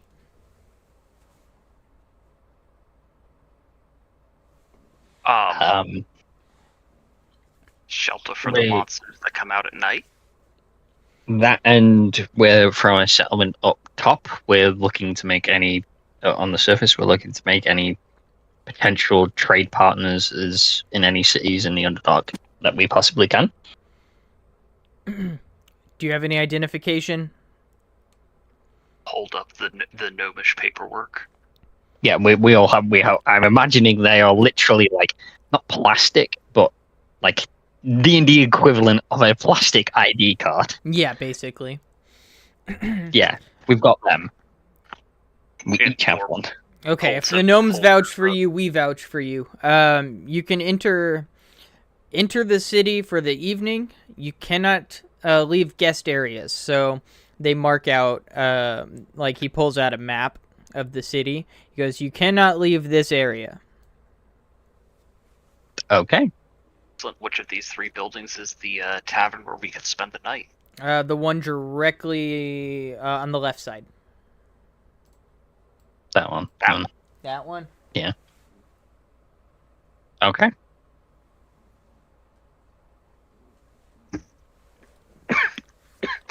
As much as I hate to admit it, man, these gnomes might be onto something with this paperwork. Yeah, I just wish it didn't take so long to fill out and it wasn't so soul crushing. Odd. I mean, look at how easy we were able to, get in here. No, I think I took more damage. I think I took more mental damage filling out that paperwork than I did when I learned Undercommon. Yeah, but I said, didn't have to do this hour-long back and forth with the guy. Like, we promise we're not going to cause any trouble. Yeah, but we don't know you. I get that, but please, this monster's out. You might be monsters in disguise. We don't know you. Man, just skip all that. Just be like, hey, here's my little card. And they're like, all right, cool, come on in. I mean, yeah, it works. I'm not disputing it works. I just wish it didn't take so long and wasn't such a soul-crushing experience to get. To think there's people out there who actually enjoy that. To think there is a god, and that's their entire domain. Like, I don't mean to be offensive, but he must have been so boring in life. Also seems an oddly specific, like, thing to be the god of. I mean, how do you become a god of that? I mean, just imagine like what your day-to-day job was, and then I'm trying. No, doesn't matter. He's a god. I'm not. So who am I to judge? Who are you to judge? Good point. So, as you guys are having this conversation, walking up to the inn/tavern, a friendly face greets you at the door and holds it open for you. Greetings, travelers. Welcome to Megaton.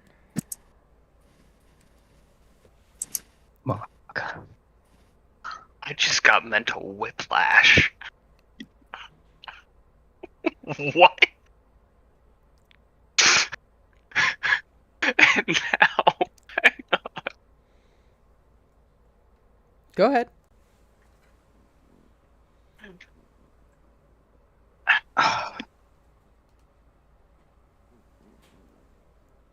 I wasn't expecting Fallout 3.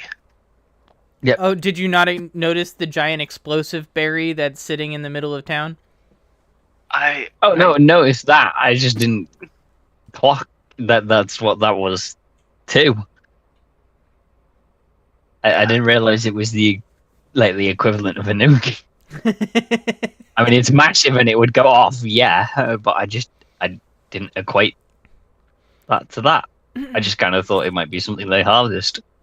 No, you know me. I gotta throw my references in there.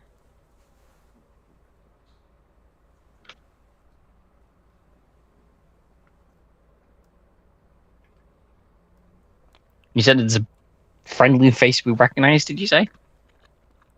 Not that you recognize. It was just a friendly face that That was greets just a you. friendly face. Okay. Yeah, just a Okay, nice cool. drow man. He greets you, opens the door for you, guides you in. Welcome to Megaton. You guys staying the night? Just trying to get away from monsters? Yes. Perfect. Well, I can get you a room for, what is that, 2 coppers apiece? Oh yeah. Linhexia doesn't even blink and just hands over the 6 copper. Perfect. Enjoy your rooms. Here's your keys. It'll be the first 3 rooms on the right. And if you need any food or anything, there's a nice restaurant right nearby. Food's cheap there. It'll cost you less than a silver piece to eat for all 3 of you. Huh. Well, we got our rooms, so say we go eat and then go eat an actual meal. That way it also saves our rations, so they last longer.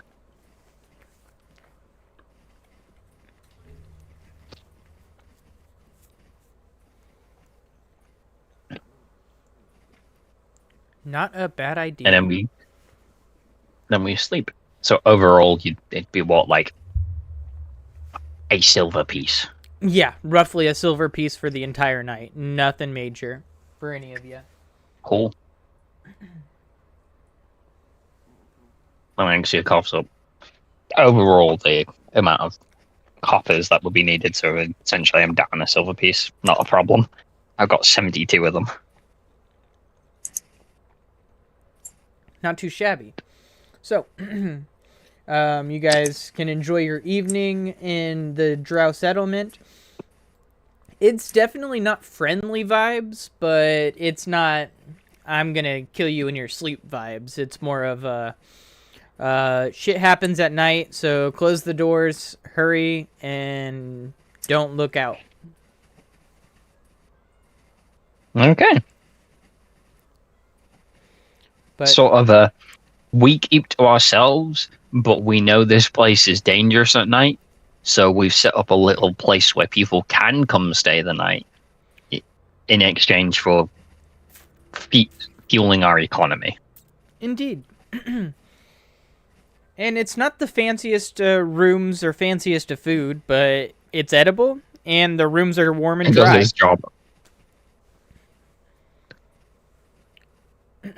So, you guys can enjoy your evening with your modest accommodations, and then get ready to head back out in the morning wherever you guys wish to go, or you guys could potentially explore this city if you wanted to exit out of your permitted territory. Nope, fuck that. I learned my lesson when last time on what happens when you piss off Drow. They bring out the driders. Yeah, All right. they Fair get enough. Spider-Man to come kick your ass. Not technically wrong. Oh well, Spider-Man's demented cousin.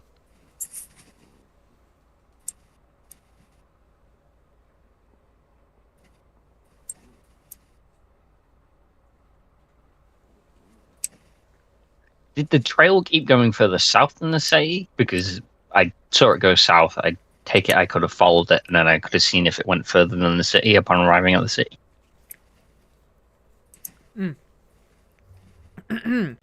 Yes, once you got to the city... Oh, I'm not even on the right map. There we go. Yes, the trail does still go south. Before we officially leave the city, in the other two buildings, would either of them have been a place that, like, just a basic map of the area been able to have been purchased? Ooh, good show. Like, especially if that's the visitors area. I didn't think of that, so I'm going to roll a d20. If it's odds, yes. If it's evens, no. Please, please, please, please. Hey, It is. You can absolutely Nice. purchase a map for 2 gold pieces. Done. Best 2 gold ever. Alrighty. For 2 gold pieces, I will reveal a portion of the map.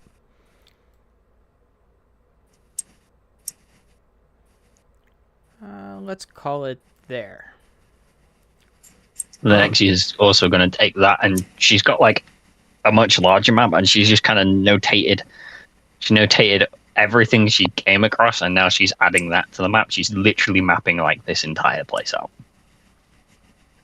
And is there some type of legend on this map of like, oh, like, you know, like for instance, this area has like a skull and crossbones in it? Yeah, that's, if it's like if it's like a map that's hung up, like they know the area. I'm imagining the cities all have names, and probably like.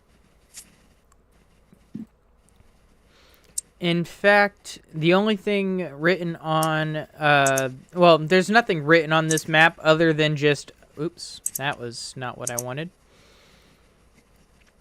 The line. It is a line. I didn't want it to be a squiggly line. What could it mean? I also don't want it to be blue. There we go. What secrets could it hold? So on the map, Oh, there is only a red X written across this city right here. Ooh, sketchy. It is. And as you purchase this map, in fact, as you purchase this map, the person who sells it to you, she pulls it out, unfolds it, marks an X on this spot, and says, "You never want to go further south than here, and I'd avoid this city altogether." Can we ask why? That's Yeah. You can't just leave it with you. Just avoid this city. Like, why? Well, if you go too far south, the cultist may come for you. They tend to control that whole region. The city that I'm marking here with an X is kind of a neutral zone, but the cult still has high... what's the word? Has prying eyes in that city. And being a Glorb just kind of looks at Lenexia, looks at Scoops, looks at himself. Very obviously, outsiders, we probably don't get the whatever protection might be offered by locals. Or whatever which is probably why they're telling us to stay away from it. That's very fair. We appreciate that. Thank you very much. Of course. Be safe down here. That's Once we leave the city and away from them, I kind of look between everyone and go, well, we kind of have to go there, right? It's our whole... Yeah, yeah. I think they just X marked the spot for us, unfortunately. Also, Yeah. something that's a little. So, hang on. Let me. Oh yes, do the math. Break out. I About think to say so. I think I see it in your From head. here to here was about one day, an 8-hour travel from sun up to sundown. So that's called that. Yeah. 1, 2, 3, 4 blocks. So we can travel 4 blocks in about 8 hours. Yeah, because that's about it's about 20 feet. So between we'll the be two. able to get from here to here and here to here, no problem. But then 1, 2, 3. Well, if you count it from wall to wall, then you could easily get there from there to there, and then just touching the wall. Because if you count like the squares that are Which I did not. in the wall, you can make. It also sounds like the farther south we go, the far more dangerous, because we haven't run into any random things yet to halt. Well, our it travel. sounds like the further south you go, the bigger. I'm going with the biggest problem becomes the cultists, is what they said. Like, they never said monsters or anything. I'm going with that's just a persistent threat in the Underdark. It was the drow cultists was the big thing going south. That's what they warned us of. I think once Beyond- we get to this city, though, then it's going to be. That's our last bastion of protection. No pun intended, really rolling the dice if we'll be able to even get to that city before sundown. Yep. It's 20 foot if it. Well, obviously not actually 20 foot, but if you measure from spot to spot, like there to there, that's a day. It's travel. So you could call that a day's travel. It is just a little over a day's travel from that city to that city. And I did that on purpose. Yeah. No, I do like just do this. Although, great idea. I was just trying to like measure stuff out in between cities. But no, it is a much better idea. If we just use go our- straight to that second one. Yeah, if we use I agree. although we could set up potential trade in that one and then move on to that one, but it would be an extra day. Could always just hit that one on our way back after we've dealt with and got the information. That's what I would vote for.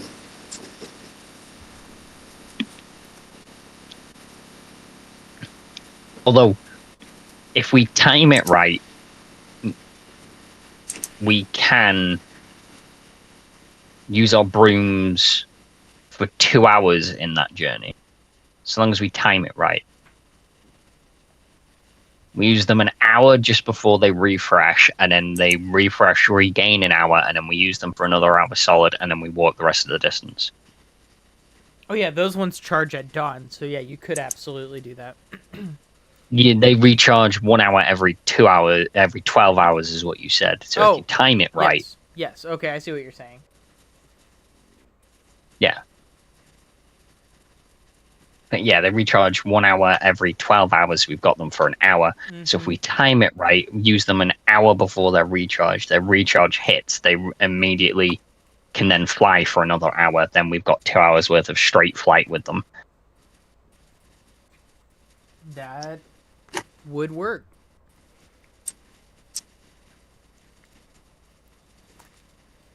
And we've had them long enough now that I think we would know the exact timing of when they recharge. I would allow that.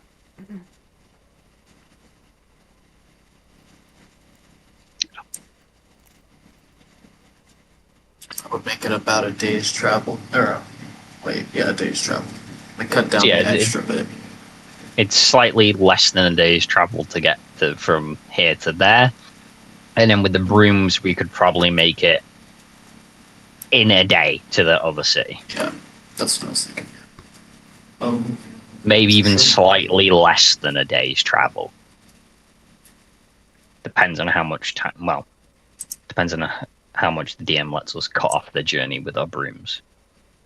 And then we could do the exact same thing if we want to go talk to them, because that's the rock city where we can learn how to the proper sacrifices and technique to befriend the rock and use it as a pseudo guardian angel.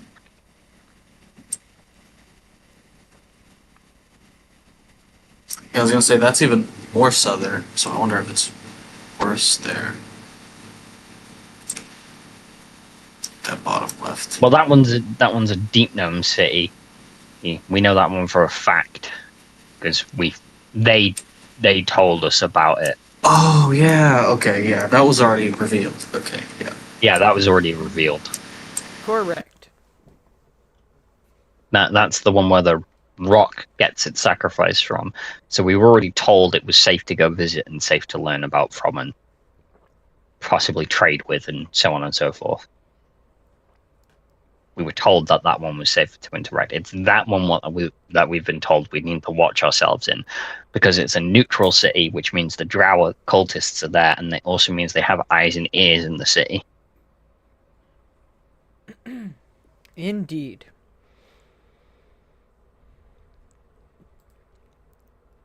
Whereas in all these ones up north, and that one, and all these over here, they've got no eyes or ears. They don't know what happens in them.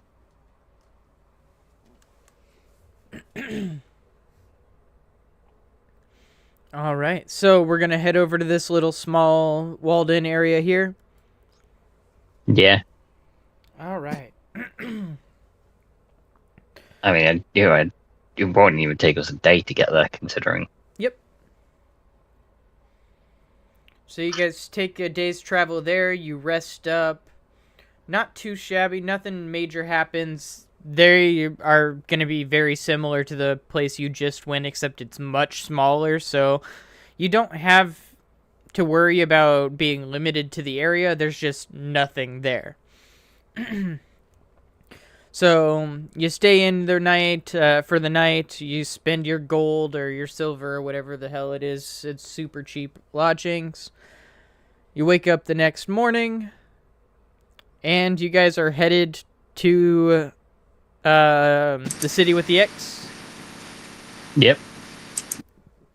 I'm gonna time it with our brooms to get 2 hours straight of flight. Cut off probably a huge chunk of the journey, considering it's like 60 foot of movement comparative to our walking speed. Uh-huh. Not too bad. Go ahead and roll me a d4, somebody. Okay.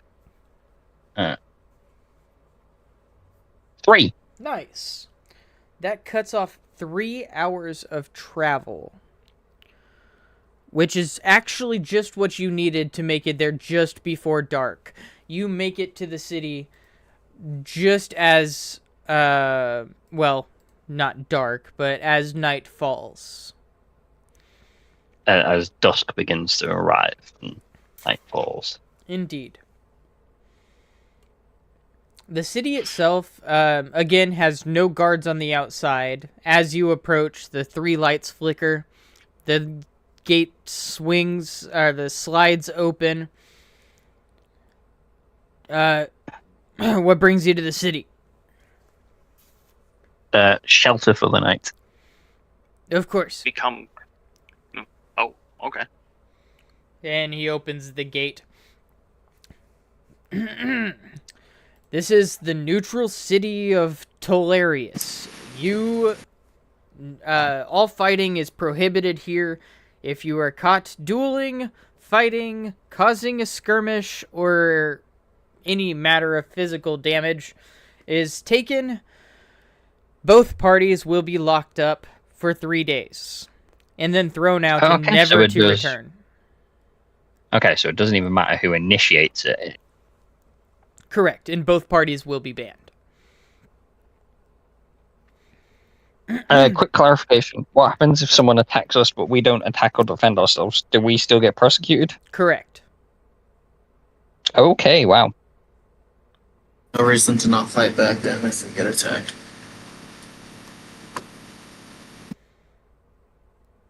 Then there's no heavier punishment. Nope, you get locked up for 3 days and thrown out. Okay. They might throw you out just before nightfall, so be careful. Oh shit.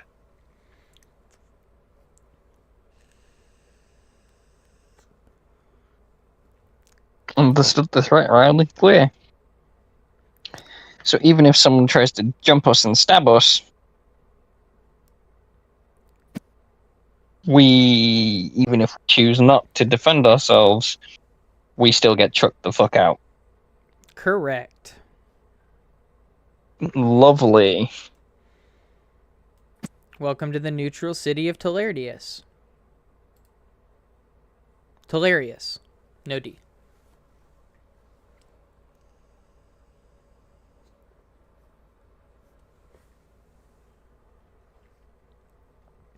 Great, that means we're just one fucking crazy drug addict from attacking us from getting kicked out. Indeed. So, how do you want to play this? In this unknown, potentially dangerous, possibly fascist city. Oh. That's a really good thing we don't stand out that much. We can just blend right in. I say as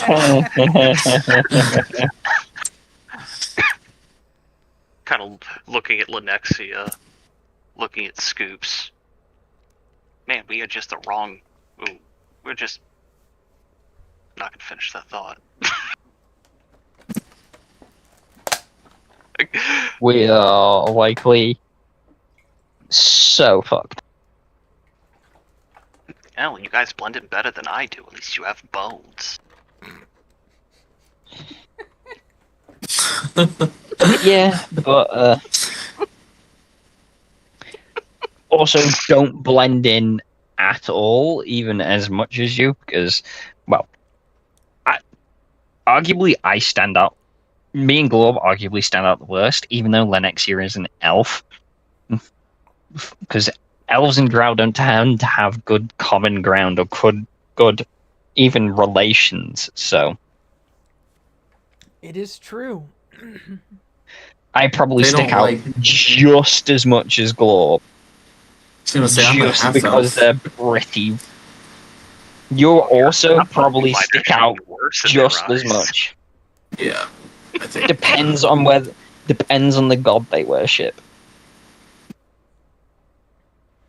If the main worship of the city is a Lolth, you, my friend, are fucked. Y'all are. So, Yeah, we all are, but they're gonna treat Scoops as less than fucking dirt, as not even something to acknowledge. Wait, you mean because of the human in me type of thing? Yeah, because, pure-blooded. At least they'd treat me as an inferior elf, but an inferior actual,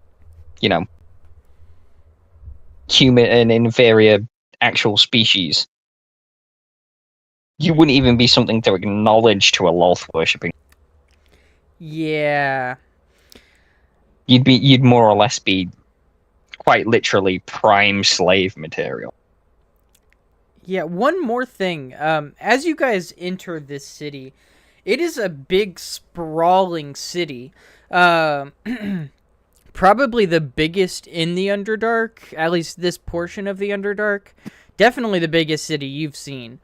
But it does seem to be almost split in half. You have half the city, which is mostly residential buildings and a large temple. Then you have the other half of the city, which is market stalls, residential buildings, and they have a mansion district for noble housing.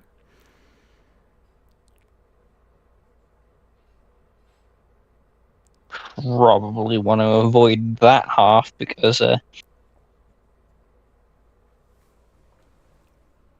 Drow tend to quite like the nobility and their separation and their classes, especially Loth worshipping ones. So That's the thing. There's 2 temples in this city. One on the right side and one on the left side. we would know the symbol of Loth, wouldn't we? You would have seen it on the Drow, yes. Which side has the Loth symbol? Is it the one with the noble district? It is not. It is the one on the left. It is not. With fewer housing, but 2 large, what seem to be apartment type style buildings. God, okay. Oh, fuck. Unless it's not split evenly and it's just mix and matched. Could be. And it's not literally like all the Loths on the left hand side and all the Luxon on the right hand side.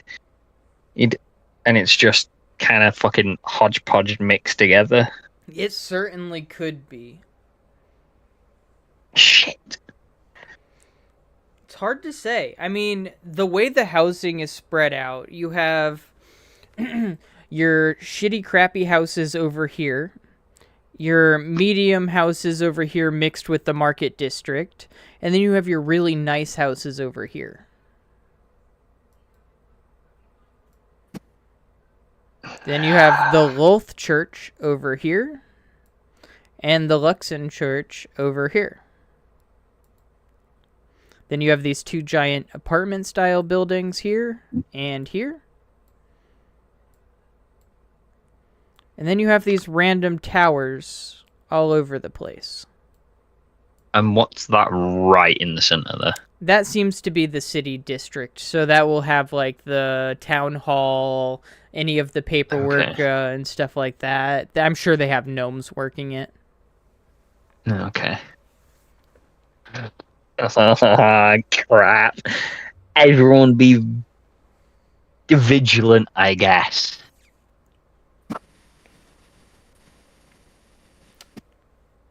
As if we weren't already. The thing is, I can't even.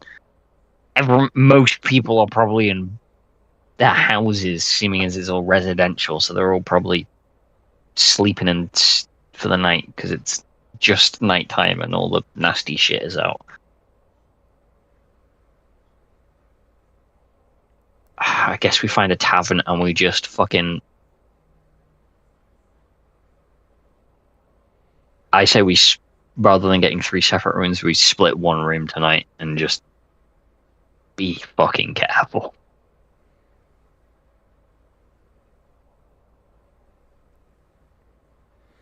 All right. So there are 3 separate inns in this city. There's one over here. Let me guess. One really cheap one medium one, and really expensive one. Indeed. You have the really cheap one right next to Loth's Temple. You have the medium one in the center of town next to the city district. And then you have the expensive one right here next to the Luxon Temple. Right next to the noble sector of the city. Beautiful views. Do we have prices? Yeah. It would be less than a gold for the Loth Temple. It would be about a gold for the medium priced, and then it would be 4 gold for the expensive one. Just for the night. That's not even with food. Correct. All right. What we looking to what we thinking about? Where are we thinking of staying? The one closest to the temple, to the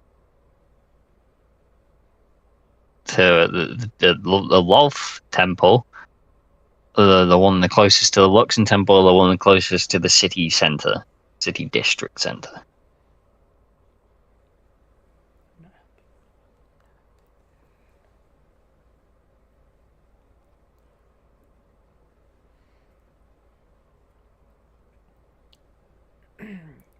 What is our job? What are we here to do? We need to find out stuff about the cult of the Lolf. Uh-huh. Mm. Oh. So do we want to risk take the risk of a shitty hotel to gather some information on potential people staying there, or do we want to go to the medium expensive one? Because I mean, it's not far from Lul's Temple. Maybe people are staying there, and you can get some information tonight. Or do you want to go to the high end and have a nice stay, maybe a warm bath? It's not just about that though. It's also about which one will likely be the safest and least likely to lead to a fight and least likely to us getting kicked out.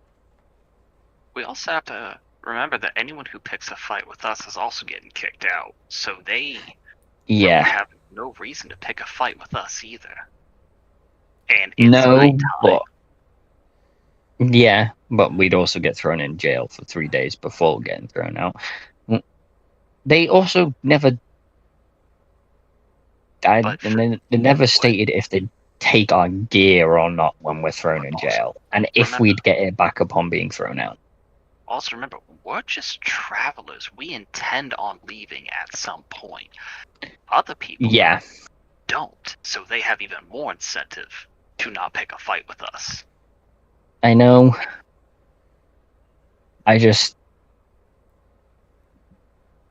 one crazy individual wanting to bring back a dead god. So if this is a neutral city, then there's probably powerful incentive for these two factions to not, like, go to war with each other. So I don't think anyone's gonna be, screaming in the name of as they stab us. They might try to intimidate us. Yeah, But I'm willing to bet that they're not really gonna attack us. That, relative safe. There's safety in here as long as you follow the rules. yeah.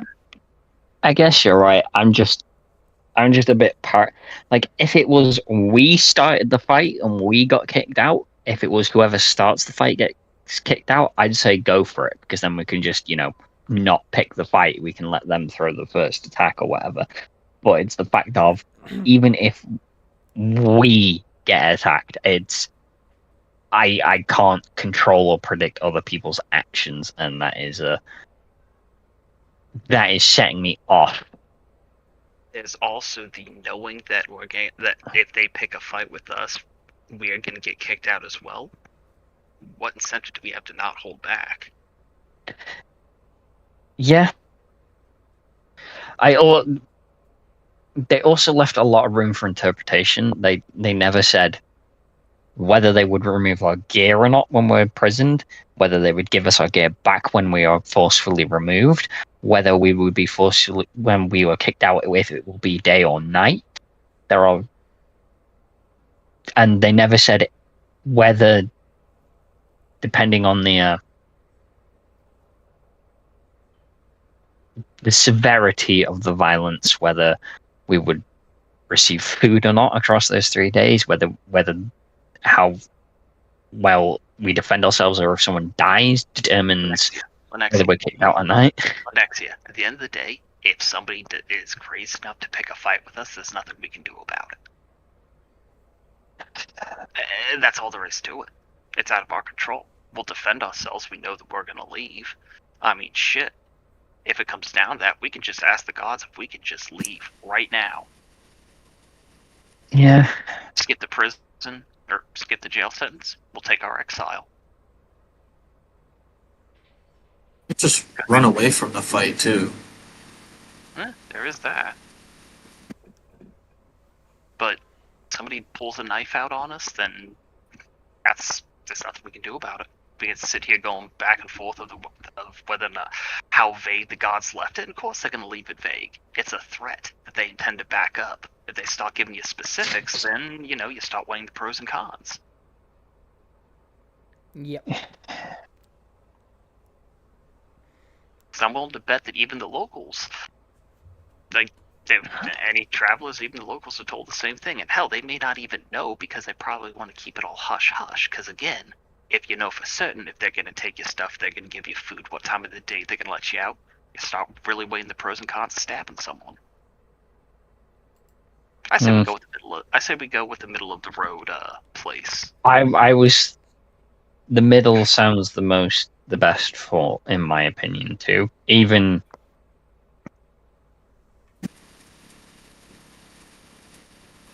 before your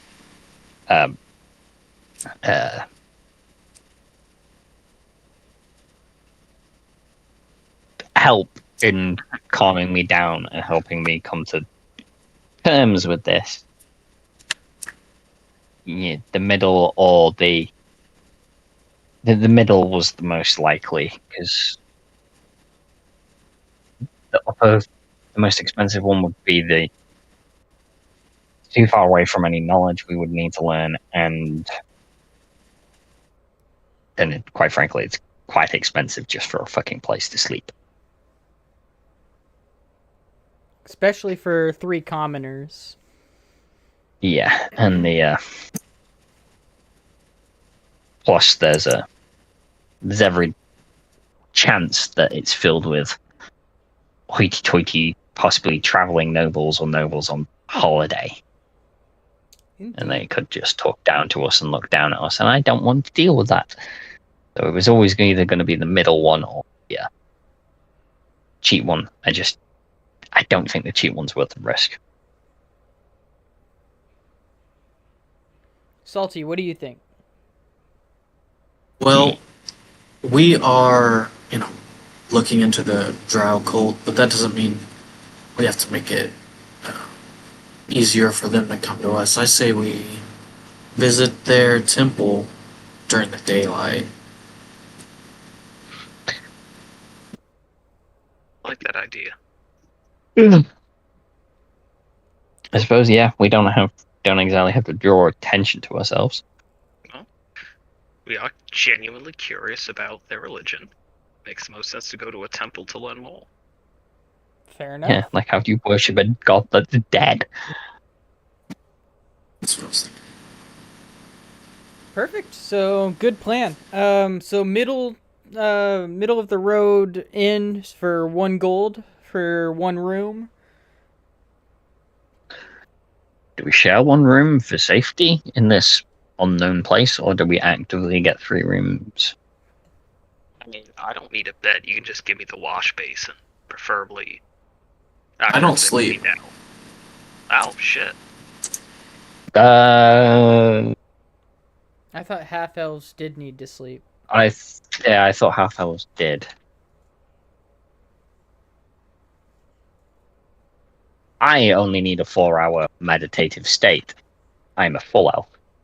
I can't remember if half elves need the full 8 hours or not. Let me look it up real quick. No, it See it does in not look. Wait. No, from what I can see, half elves don't get the meditative state sleep. It's a full elf thing.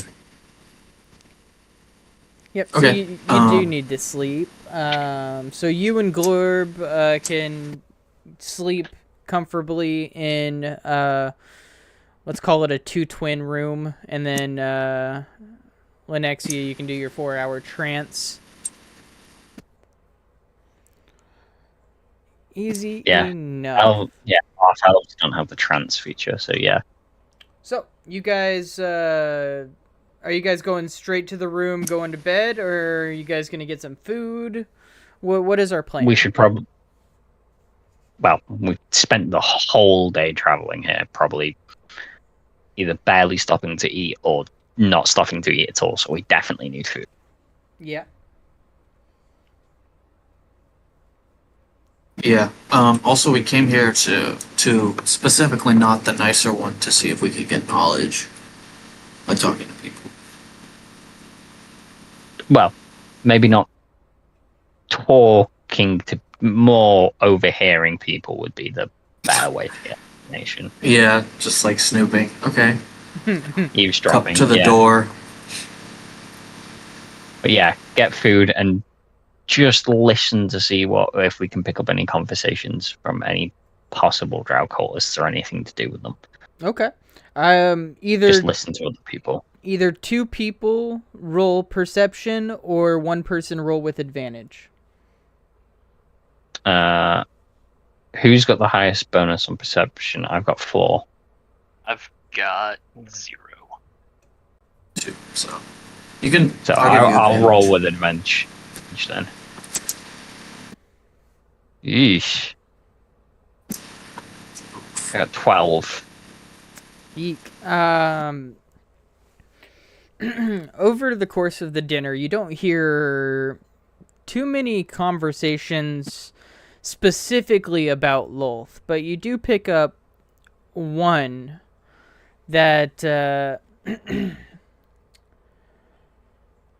you overhear 2 drow men speaking to each other about what you think you heard is one of them say, the bomb was planted 2 days ago. It should go off in 5.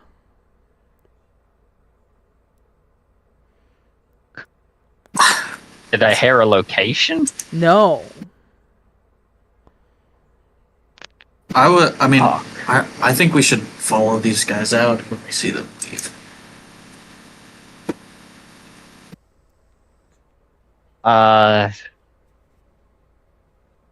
Yeah, Scoops isn't wrong. I'd probably tail them. See if I can pick up more of their conversation. Maybe Yep. glean a location. Okay, go ahead and roll me another perception check, this time with advantage. Or, you already had advantage, so continue with advantage. Fuck off, man. Oof. I only see 1 roll 9. this time. You have to hover over it. It was a 3 and a 4 total. Oh. Oof, total Okay. 8. Wait, why is it? That's not the roll. Mine says I got 11. D&D Beyond. If you hover over it, it says you rolled a 3 and a 4, and you have a bonus of +4. So... I rolled a 3 and a 5 according to D&D Beyond. Oh, interesting. Okay. I have a bonus of +4. I rolled a 3 and a 5, so it's 9 total. Okay. I don't know why it says I rolled a 3 and a 4. That is not. Unfortunately, the minimum for any information on this roll was a 10. Wait, yeah. So unfortunately, you don't pick up too much more of this conversation.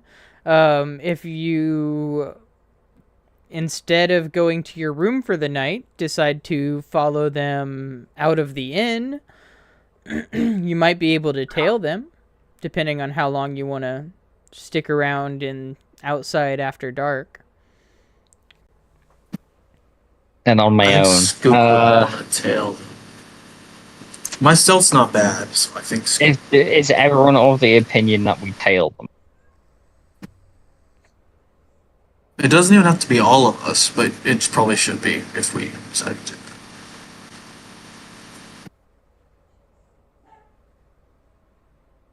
Glob? Yeah. Sound super Being confident. He is the bomb somewhere else. Hard to know. Okay. Yeah. I'll tail them. I should probably be the closest, and guys should probably be a bit further back, more or less, more following me as backup while I actively tail them, because I've got the best stealth roll and the best perception roll. Not that I've been rolling well. What's your stealth? +7. Yeah, that's definitely the best. I'll also, I'm gonna say, we'll be behind you in case you need something, and I'm gonna give you a bardic inspiration. Okay. Can I use, because it's dark, can I use the shadows and stuff to get advantage on my stealth roll? I would allow that, absolutely. Okay. So that's 19 for my stealth roll. Nice. And for my perception roll to see what here is an 11. High life.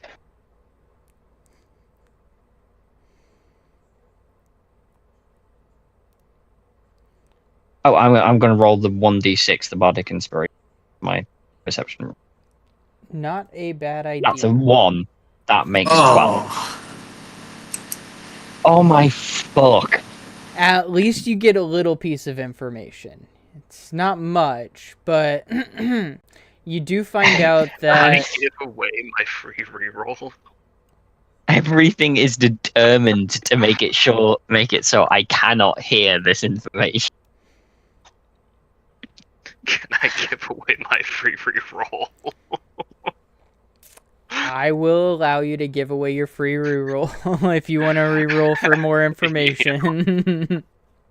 You roll another nat 1, there's nothing I can do for you. Okay, 16. Do I get to reroll the bardic, or do I just tack the 1 on? You can just tack the 1 on. And 17... Okay, so 17.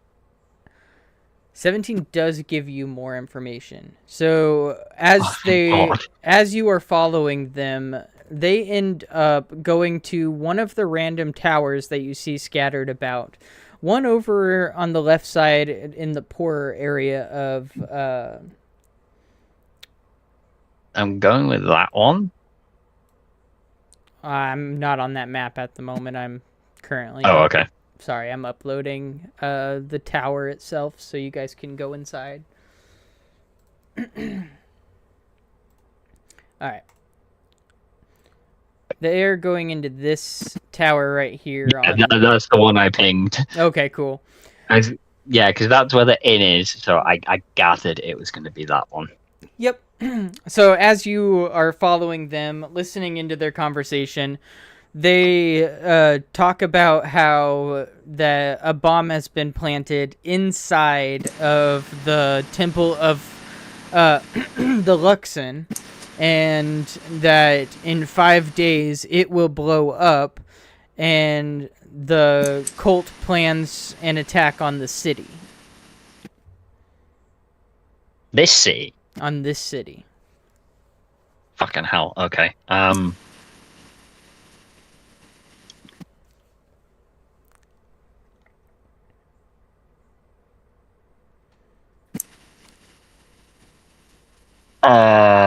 I guess I go back to my party with that information. Okay. Ah, shit.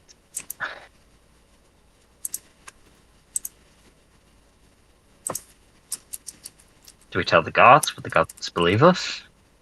Do we try and do something about it ourselves and get kicked out? Well, therein lies the problem. Who the hell is gonna believe us? Because either this is something that they, plan every other week, or, hi gods, us random travelers who you've never seen before who aren't even part of, any conflict in this town are saying that another faction is, gonna bomb this place. They're gonna attack the city and lay it under siege. Yeah. That's Oh, it won't. No, unless we try. I mean, it doesn't. No.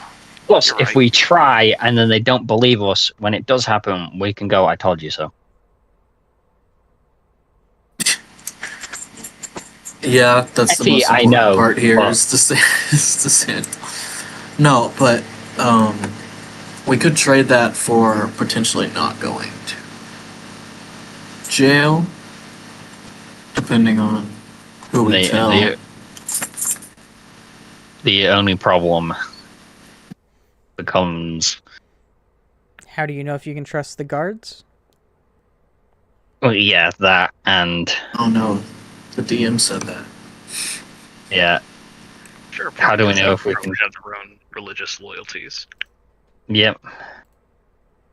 Or there's got to be people working at the temple that they're planning to blow up. We could just tell those people. Yeah. Honestly, the temple will probably do more. And they're also the guards are more likely to believe it from this city's temple, the city, a member of this city who works in the temple than they are from one of us. So I guess we tell one of them.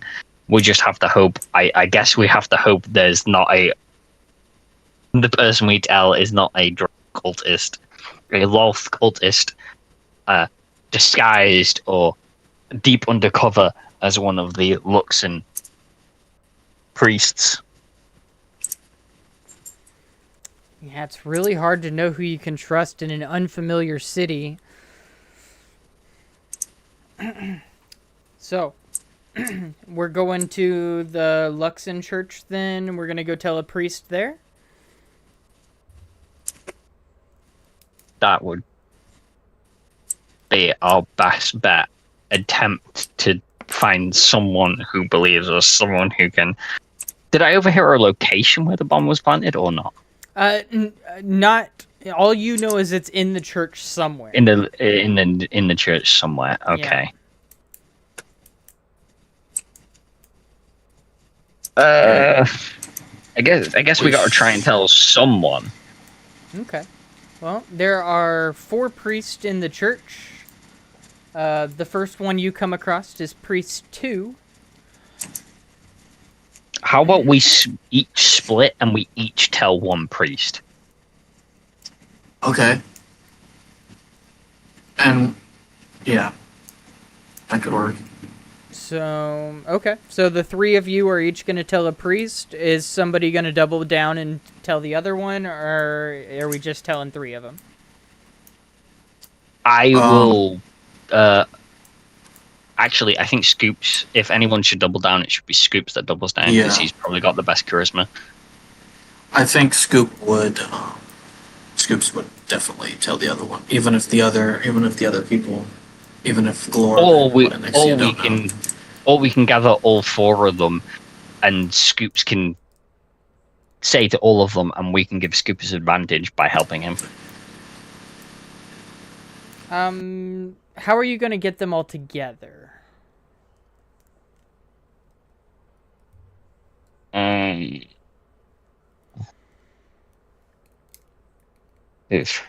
Yeah, during the day they're doing their priestly duties, so some of them are doing sermons while others are attending to healing. We should probably do the first plan. It'd be best, yeah, if we all split off and then Scoops is the one that double dips. Okay. Okay. So I'll take alternatively, we'll try one. I could just tell all 4 of them, like, independently, one by one.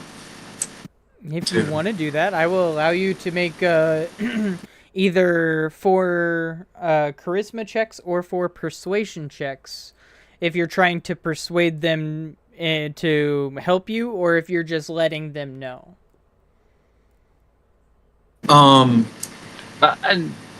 It'd more be persuading them to believe him full stop, because we're, Correct. Outsiders.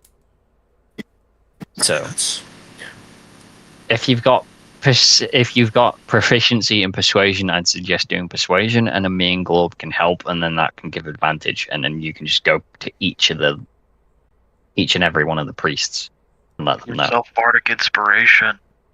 And you can do that. No, I can't do that. Says another creature. But yeah, my persuasion is +4, so it's not bad. Cool. Okay, yeah. So persuasion with advantage 4 times. Yep. 4. Wait, with advantage each 4 times? Okay. Yes. Each. Okay. Each one with advantage 4 times. Okay, let's do it. Okay, the first person, 10. Not great. The second person, rolling on D&D Beyond, by the way. Is also a 10. Not great. Jesus. Okay. Yeah, these are with advantage. Not rolling super good. Oh, the third person, though, is a 17. Okay, Yep. he definitely believes you. And the fourth person is a 21. 21. Wow. Nice. All right, so I am just going to quickly write down 10, 17, 21. And so the first one is going to be Priest 2. Let's see. Who's the third one? Priest 3. Next one. Nope. Can't be Priest 2. 4. And that leaves Priest 1 with the 21. Okay. Well, your odds are good that the ones you told that believe you are hopefully trustworthy.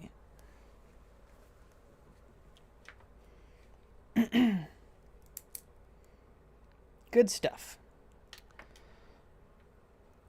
So you tell the priest that there is a bomb in their church.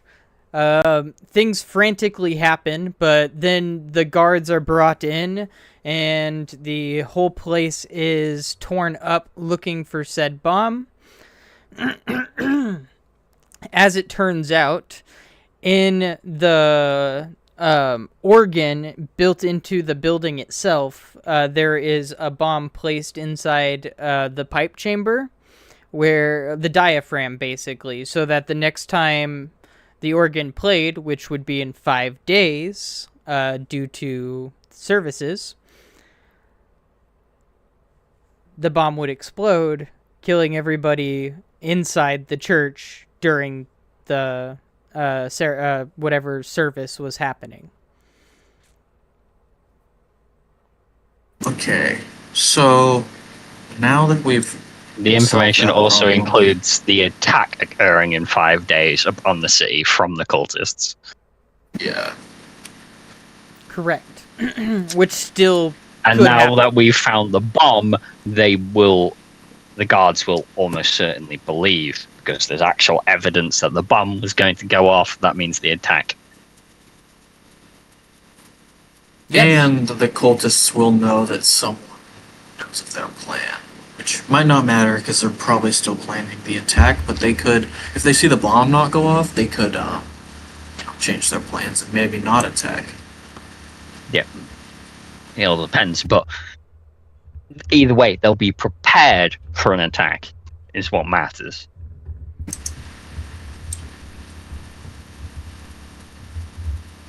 Yes.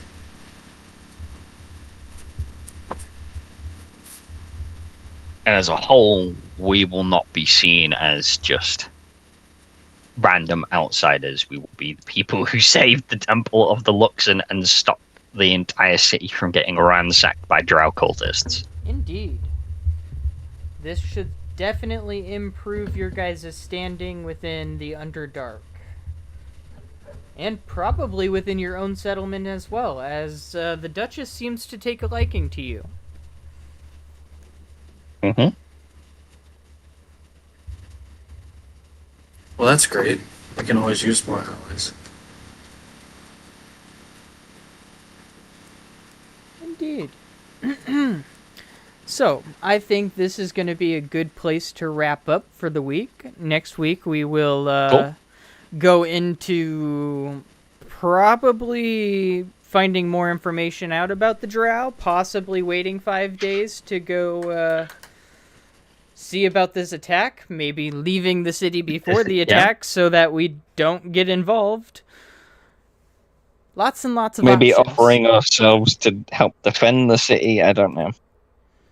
Hard to say. And I look forward to all of it. Anyways, questions, comments, concerns to the live stream before we end it? No? Cool. So, Thank you guys for watching. It was a pleasure. I always enjoy running for you guys, and it's been fun streaming it. Thank you for everybody that made a comment today. I appreciate every single one of you. You have a wonderful rest of your night.